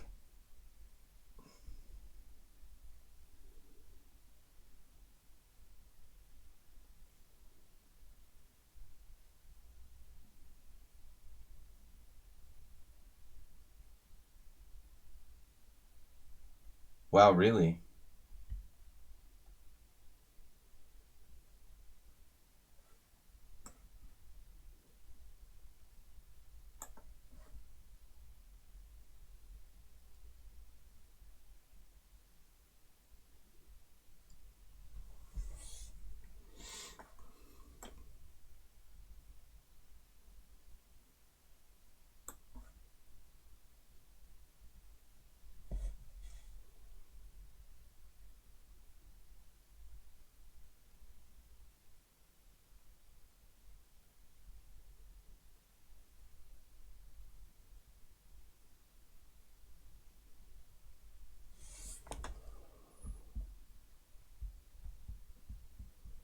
I think the other rook e8 just lost. He just plays bishop takes queen. I'm down a piece. I can't let him take on d8. That's it. We just lose a piece. We have a pawn for a piece after rook e8. Bishop takes d8. Rook takes e2. Knight takes e2. Rook takes d8. Not enough pieces. Not an option.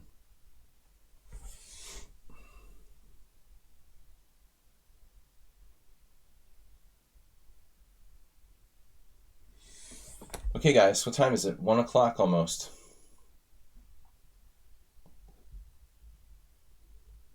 We started at 11, streaming till 1:30. Morales was even commentating. He was sending in smart aleck comments. He was so confident in his little trap.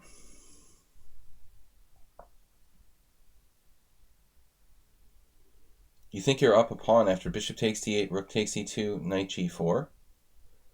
Bishop takes... Where's my knight?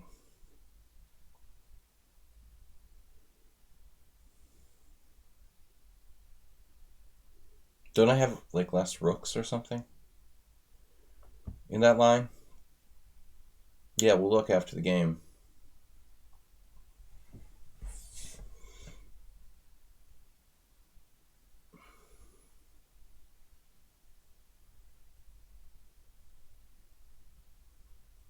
It did work out better, you know, to have these rooks both active here.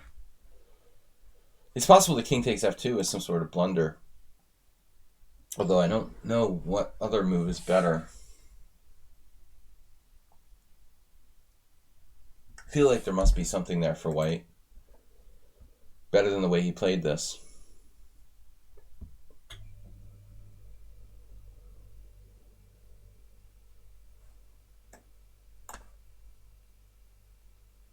So what's this?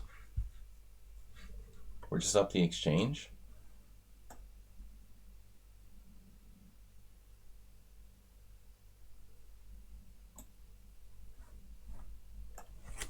Yeah, now he can just play for flagation. That's his best chance in this lost position.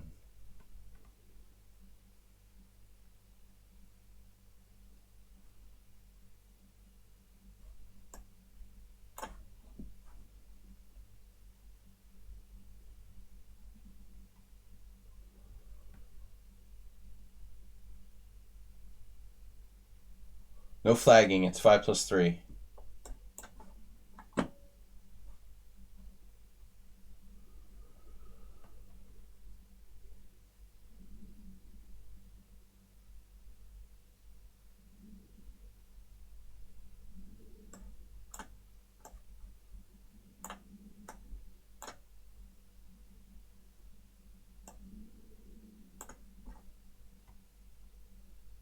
Thought he was going to go for the cheapo there. He's got other ideas in mind.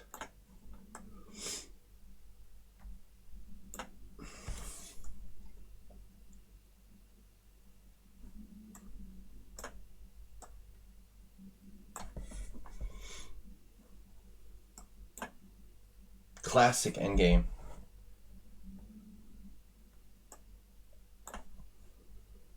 Not so easy, but it should be a win. Now, what's up with my internet today? Absolutely horrible. We keep getting disconnected every 5 seconds. Draw. I don't think so.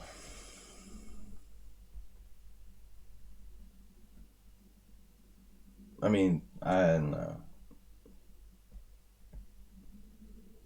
Draw this.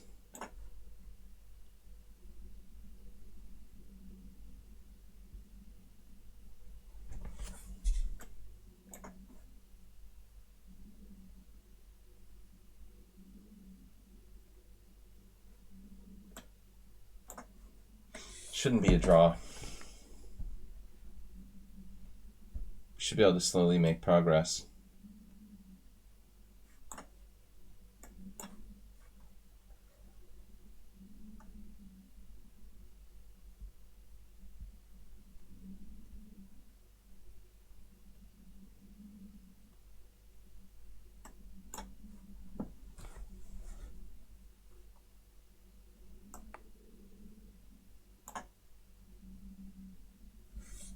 Man, the internet is crazy.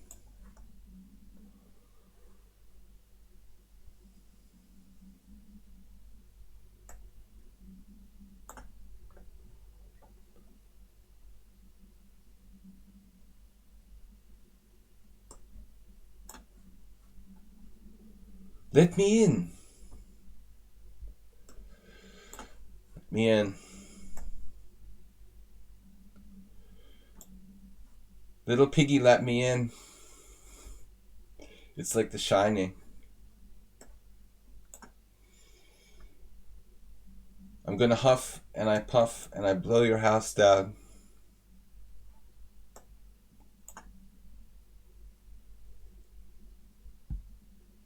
Why did I go there?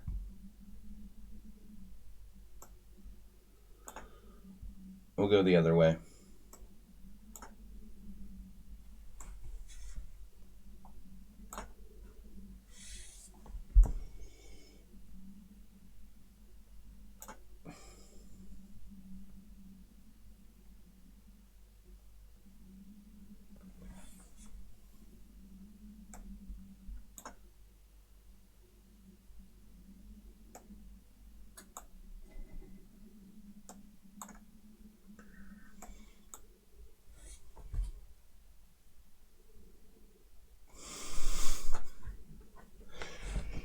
You just see Jack Nicholson finishing Morales off. I'll huff and I'll puff and I'll blow your house down. He actually said, I'll blow your house in. Oh man, we gotta see what this was about. Analysis board. Little piggy, let me in. I don't think that's a draw, guys. You know, that endgame. Alright, so it's all preparation. E takes f5.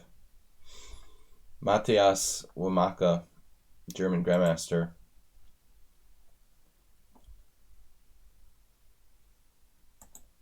E takes f5. When I ran this on Stockfish before, it's possible b4 is... I thought about that during the analysis. It's possible b4 is more accurate. That would be a novelty. Takes. So Wamaka played this back in 2008. Technically not a novelty. Rook takes f5. And now I did play a novelty, castle. Computer likes b4, kicking your knight out to a4. Castles is the best move according to Stockfish. Shocking. Yes, this is a novelty, children. Knight g3. Again, the engine wants to play knight, this knight out to a4.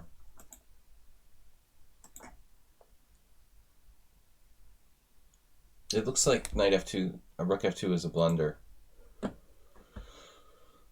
Bad square, but I fell for the trap. I mean, I played a tactic that may have been a trap for myself.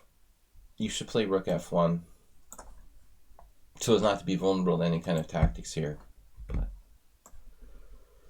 I wanted to play knight g4, ironically, and then I was like, nah, I don't win any material. It's not that easy, you know. Let's just do knight takes e4. But he has the secret move, of course. He saw far in advance. Knight takes f2, queen e2. Does queen e1 work as well? Queen e1 works almost as well. Queen e2.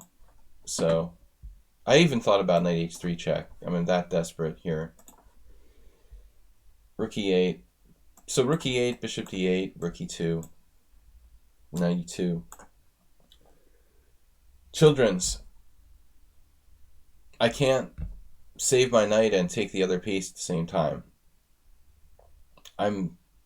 Okay, I can get 2 pawns for a piece. That's the best I can do.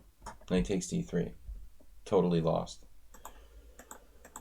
So I had to play this or something, you know. Something tricky. And Morales simply has to take. And I guess I would have played this and been down a piece with some vague compensation. Not enough. Yeah. Thanks for giving me a break, man. Thanks for giving me a break. All right. Well, we learned something interesting. Bliss score from Sri Lanka.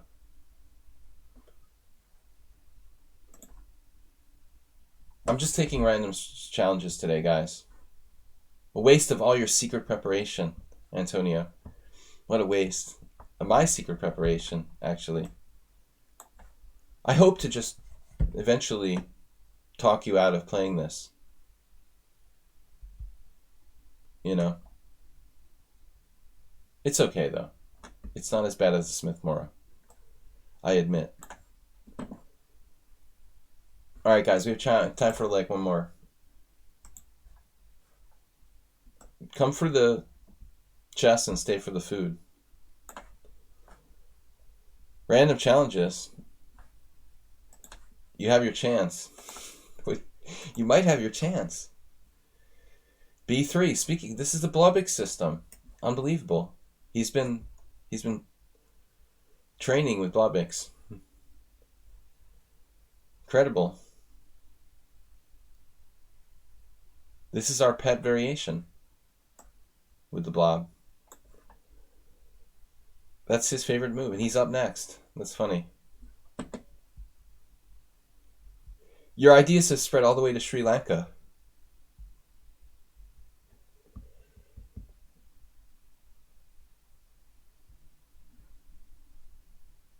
Guys, tomorrow night will be the subscriber stream instead of tonight. Just so you know. You know. I'm here to pump you up. And make you believe in unsound gambits. Oh no, conspiracy theorist again. I trust the lichess computer system. It's just, we gotta believe in something, Arsenal fan. I'm sure you're right. It was a server error or something like that. I just have to take what they give me. This poor guy. Not even a subscriber. Scottie Pippen, you seriously don't know what a gambit is? Or are you just pulling our leg? I mean, that's a common word in the English language, even outside of chess. You have a tournament this weekend? Yeah, I'm happy to answer questions about chess stuff. Peepo. A gambit is like a kind of bluff-like sacrifice. I don't know what Webster's dictionary definition would be. Maybe it doesn't have to be a bluff. It's just a sacrifice. It's a chess word used for sacrifice of typically like a pawn in the early start of the game. I'm sure Webster's definition is significantly more precise than mine.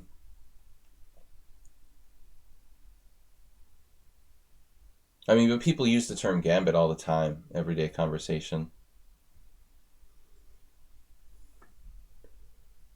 That's definitely one of the rare chess terms that actually... I mean, I assume it's originating from chess. Maybe not. It'd be interesting, the history of the word gambit. Does it originate from outside of chess? It's like a trap, but, trap kind of implies something else a little bit. This is an interesting move. Bishop c4. Gambit is giving money to obtain a favor. Withholding. Trump knows what a gambit is. Trump would like the Morra gambit. He would think that's a good opening. It's popular with Floridian voters. Not exactly a trap. I mean, a trap is different. The definition of trap is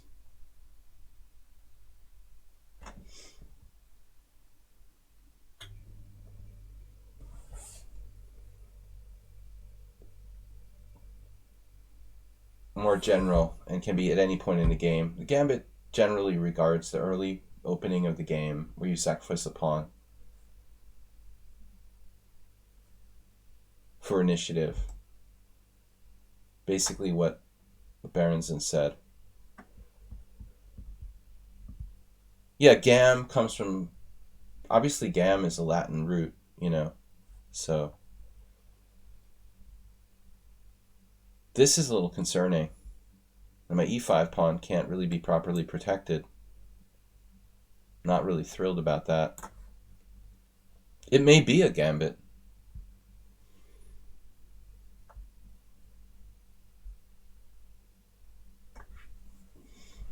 Now we're going to see not only a gambit, but a sacrifice.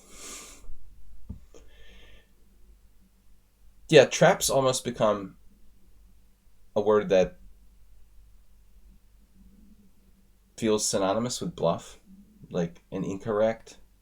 Like trap almost sounds, it almost feels like it's incorrect or something. Like a cheap trap, but it doesn't have to be like that, you know. Wow, that's a nice move. Queen e1. I'm lucky that I can bail out with this move, which I'm not really happy about.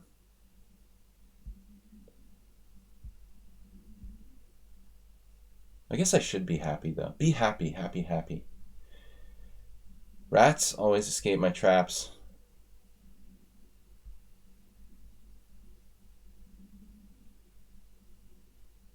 I never tried the mouse traps. It's just too cruel. Better to kill them with like poison.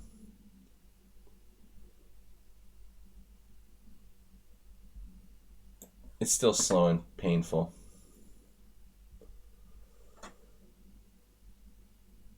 You do not know what a fork is. You do know what a fork is. Now there's this nasty little knight g6. Do you know what a stuck bishop is?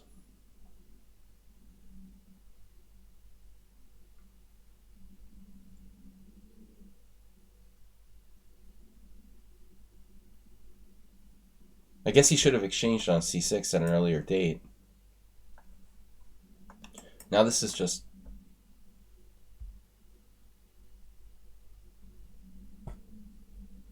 It's like Garry Kasparov in America. Donald Trump is president.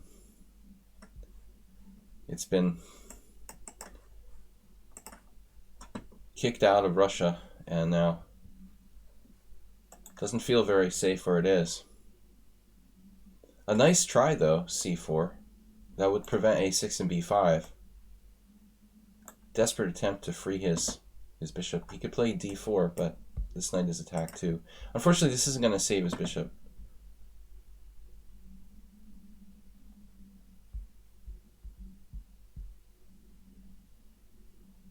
Snail siphon.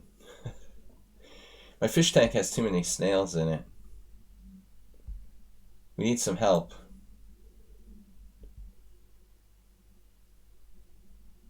Now knight h4. Great find. Gliscor. Resource. Resource, man. He missed it. Knight h4. I might have to play queen c8 on that move.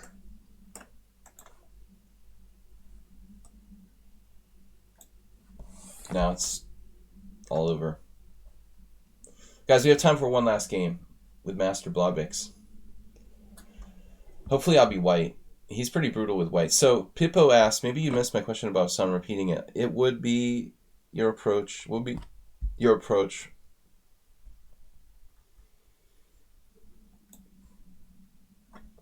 Playing a 3-day, 5-round, 2,000 plus ELO tournament to have some chances of getting top 3 prize, 9th out of 22 players. Wow, that's kind of a unique format. You must not be playing in the United States. They let like little kids in every tournament who are 1,500. Okay, so my approach in a 5-round, 3-day, 2,000 plus ELO tournament has a chance of getting a top 3 prize. 5-round tournaments, right? That kind of field I'm familiar with from playing weekend tournaments in the United States. So very rare to have 5-0, but it happens. Usually the tournament will be won with 4.5. And usually there'll be a multi-way tie with 4.5 with 2 or 3 players. Very, very, very, very rarely it would be 4 would be enough to tie for first, and then it'd be like 5-way tie. So you have to finish in the top 3. You have to basically win the tournament with 4.5 points. And so you have to play for a win every game, and you can allow 1 draw. And I think you have to be aggressive with white and black no matter what, So I would avoid any sort of drawish positions. At the same time, you can afford 1 draw, and that's important, There's also the small chance that 4 would tie for first, so you can definitely allow 1 draw, possibly 2, But to in the top 3,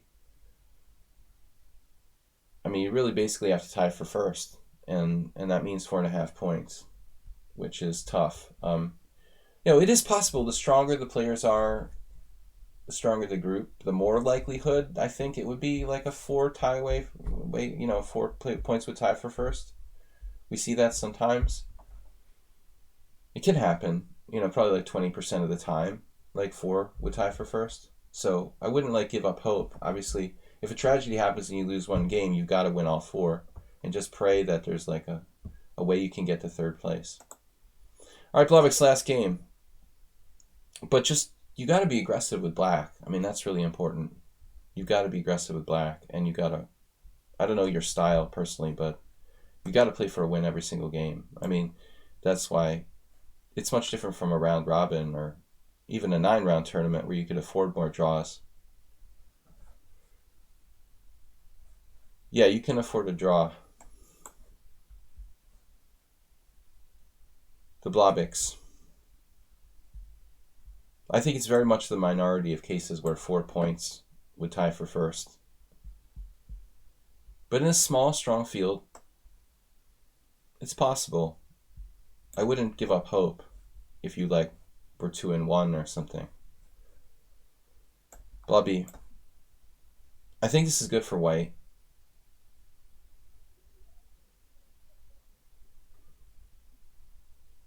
$95.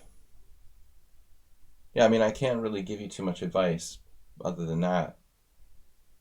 But you can't play solid style where you play the Caro-Kann with black and hope that the opponent overpresses or something. You have to be aggressive and push to the limit, every single game. I mean, it's not a lot of room for error, a margin for error in a 5-round tournament.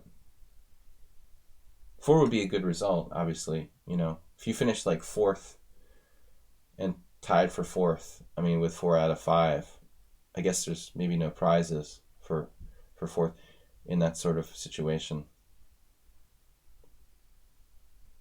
That's the problem. We have tournaments like that occasionally in Hungary, but it sounds more like a weekend tournament in the West. I've actually played this before. Yeah, if you play the Sicilian and King's Indian, I mean, you're not getting drawish positions. Symmetrical structures, solid openings like the Caro-Kann would be a detriment.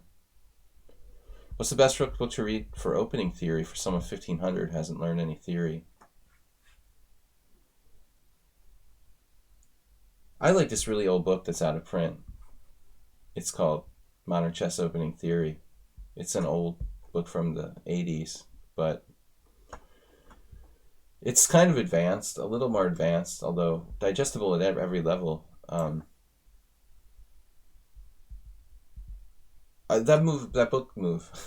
book left a lasting impression on me, and I started reading it when I was maybe 1,700. That's out of print, but you can find it, like used copies. It's not really up to date, but that's not the important thing. My system doesn't necessarily relate specifically to openings, Arsenal fan. It's a good recommendation, but it's not exactly. I don't know what Silman has on openings, Berenson, but maybe. He's not a bad coach. But he's not famous for any opening books that I know of. I just blundered. Look, he has knight takes d4. My god. Knight takes d4. Blobby. Tactics. We're playing like Potsers here.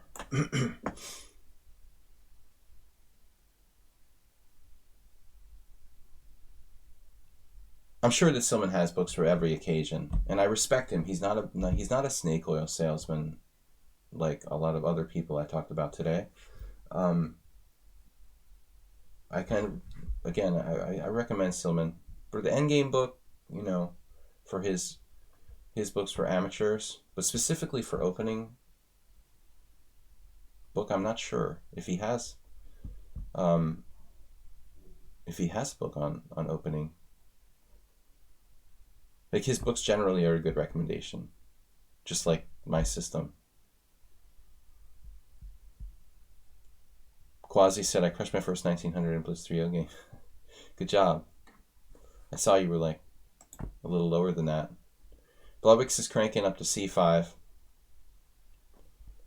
So, white has space advantage. We've got f5 here. Aren't we just a little premature with f5, eh? The f5 is premature. Is that what you're saying? I guess so. That's what he's saying.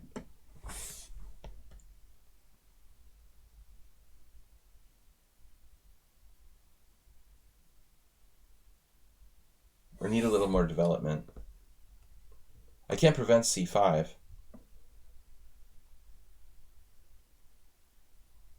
don't even remember what this opening was. Oh, that was the strange reverse Chigorin Grunfeld. Yeah, maybe I shouldn't play e5. What other option do I have here? Kind of have to. Yeah, I guess I kind of have to. I've never had anyone do this, go into this rolled up defensive setup.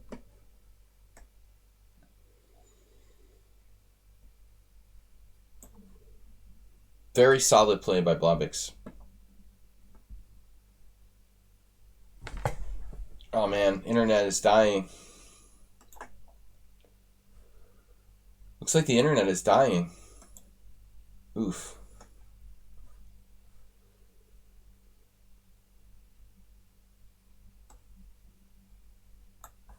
I feel like I'm playing the London system.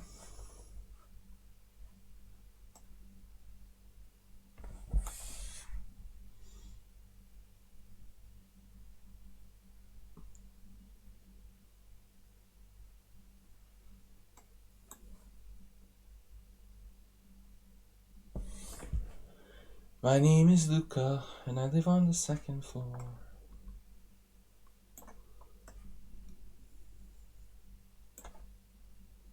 Never Nietzsche sang that.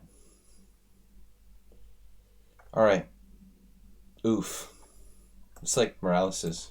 Oof. This is worse, though. It's a lot like Morales. You got a little trick for me? A little tricky trick? You gonna win a piece? Peace, brother. Sneaky tricks. Scary monsters and sneaky tricks. So if I give him time to play knight b6, he can hold the line here. If I play bishop takes d5, we have tricks. Tricks for kids. But that's... I was teaching my son, who's 9 years old, chess yesterday, and he's I told him about the base of pawn chains.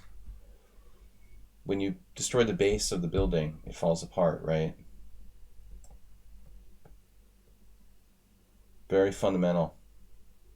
Blobix is finding a miraculous way to resist. Resistance is futile.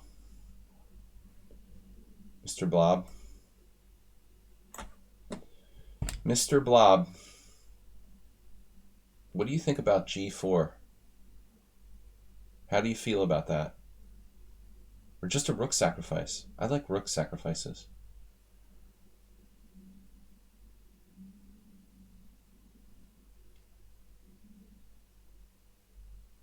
It's kind of extreme.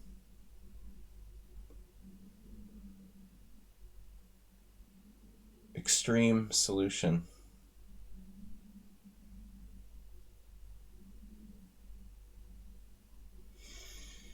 He might survive there. It's very disturbing. Mr. Blob.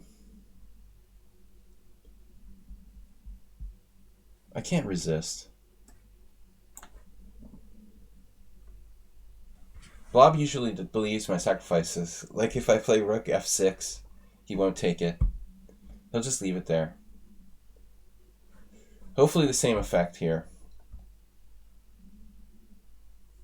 Blob has a lot of respect. We have several different attacking options. That's the question. Oh no. This was not on the menu. I did not see this move. Alright, anyway, I don't think it's a miraculous defense. I hope it's not.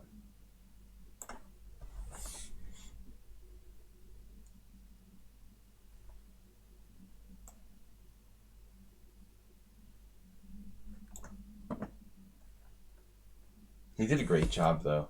Queen e6. Man.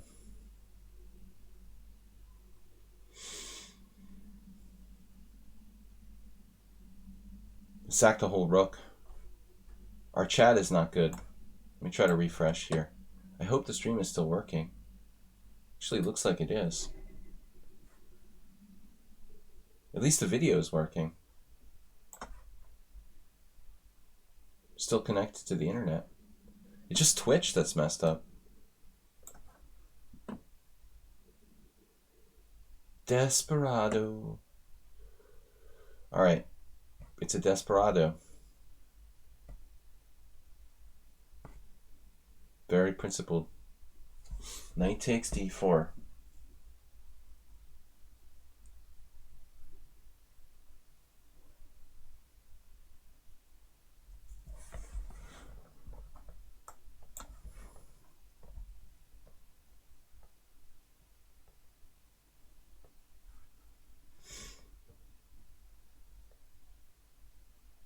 I hate Blobix for this. Making me do it this way. It's not that much.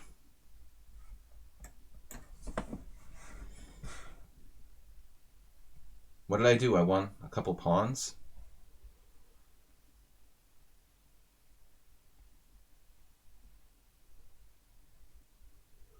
The Blob.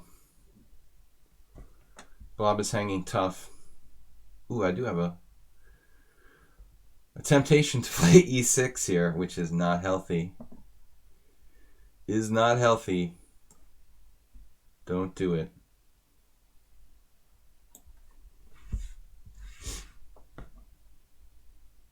Sneaking in.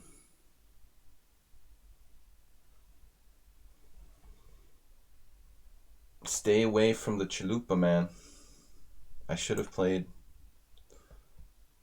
rook e1 or something first. Maybe.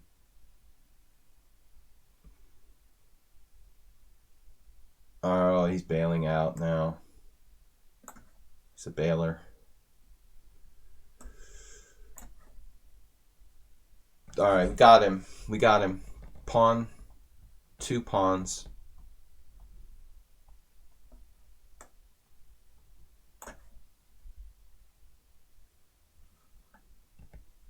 Pawns the. 2 pawns though. It's just 1 pawn. What am I talking about? I thought it was multiple pawns. I thought we were talking multiple pawns here. That's gotta go. That's gotta go away.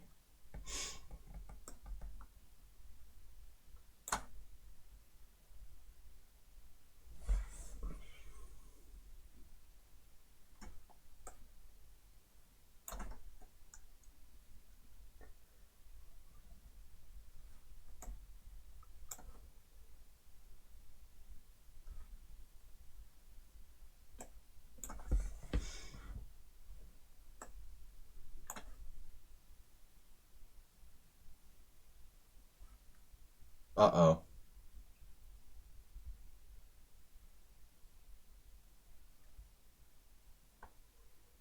You better not be serious about trying to defend this position. I'm really mad now.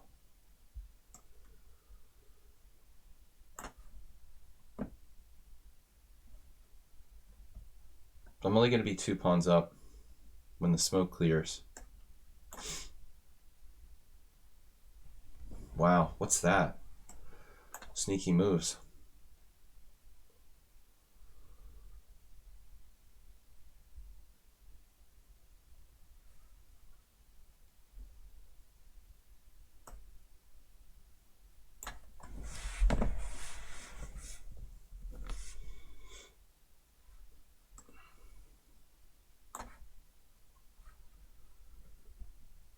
To the bitter end, we shall go.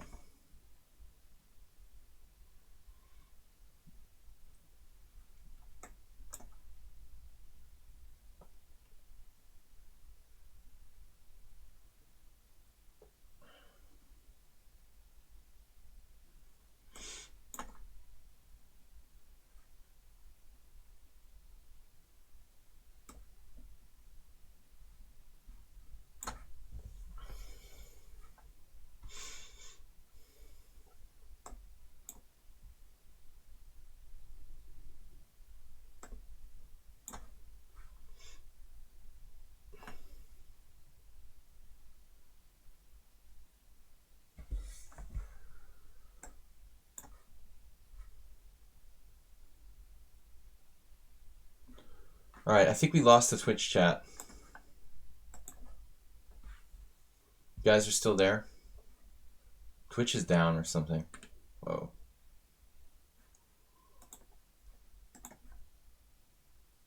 Internet is down. Crazy.